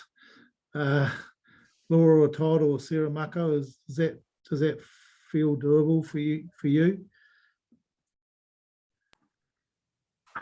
Yeah, I think that a couple of months would be good, and I guess it would be good to see exactly what your minute will say in terms of what expectations you're seeking out of this. Obviously, some of the provisions that Sarah's evidence sets out, I think we can probably relatively quickly work through those issues, but if there's those bigger issues around other expertise, and perhaps it'll take a little bit longer. I suppose I was quite mindful of the discussion we had with Fern, and particularly around that, those wet areas, and these structure plan areas have to respond well to a sensible or a good engineering planning resolution of those, and as much direction on the structure plan, just to, it's a proof of concept really. Are these still areas able to be developed sensibly with those sort of 3 waters servicing? I think we have to sort of acknowledge that some of the work that was done in these structure plan areas, the infrastructure reports that Michael Matangi did in 2018, times have changed a little bit since then. That was 4 years ago now, and the way that we seem to be managing infrastructure has moved on a little bit in those 4 years. So definitely would be useful to see how we can get that advice. And like Sarah said before, around the Waitara D plan change and the offline ponds, and some of the stuff that Michael's provided in these infrastructure reports is around using those wetlands and those existing waterways for infrastructure management, which we know now we're trying to avoid doing. So we definitely need to do some work in that space too, I think. Yes. That's a helpful discussion, Sarah. Yeah, I was just going to add to what Laura said. I mean, I've only been with Te Ko Teitanga for almost 3 years, and that shift in the council and infrastructure thinking as well has been in that short time as well. So anyway, I was mostly just intrigued to know what the rescheduled hearing timetable was going to look like. We're working on that, Sarah, as we speak. Yeah, so I was going to say that obviously got Port Zone next week and the multi-purpose zone as well. They're all continuing on under minute 23. Yeah, and then we're just hoping to have a little week off. There was a little bit of reprieve, so just hoping that my holiday can be taken into account. I hear my your pleas here. I'm being lobbied from all angles about holiday timeframes, and I'll have to say I think we all deserve a bit of a holiday of some description. So part of the decision for just taking a breath on this is exactly what we're talking about. It's been relentless. We want to get good outcomes, and I think it was Kit said to me, no one's going to thank us in 2 or 3 years' time if we've pushed us forward with for the want of a month or 2 or 3 extra time now. The hearings are being held in great spirit, and there's really good planning outcomes being talked about, but sometimes those do take a little more time. So we will, as Kit said, we will work over the remainder of this week in between other hearings, in the discussions with Julie and Sarah, and get you through a minute with our directions. And we've taken on board your suggestions and views. We do really appreciate those. So I think we will adjourn this hearing, and we will come back to you with that minute with some timetabling and just some clarification about the matters and how we think it would be most useful to proceed with a further process.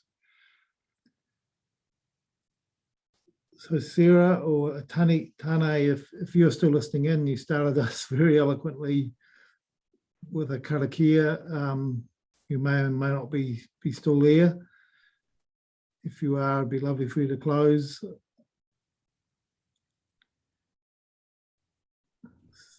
Okay, well, Sarah, could you do that for us, please? Yeah, sure.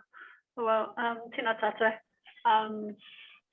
Kia pai te rā, kia pai te wiki toina. Anyway, ki runga, ki raro, ki roto, ki waho, rere, rere hau, pai mā rere. Thank you. And thank you very much, Christine, for your diligence as well. It's been an interesting hearing. I know it's not always easy to bring up all that stuff. So you're doing a great job for us. Appreciate it. Appreciate your patience. Thank See you you. later. Bye. Yeah, see you tomorrow. Bye-bye. Yeah, see ya.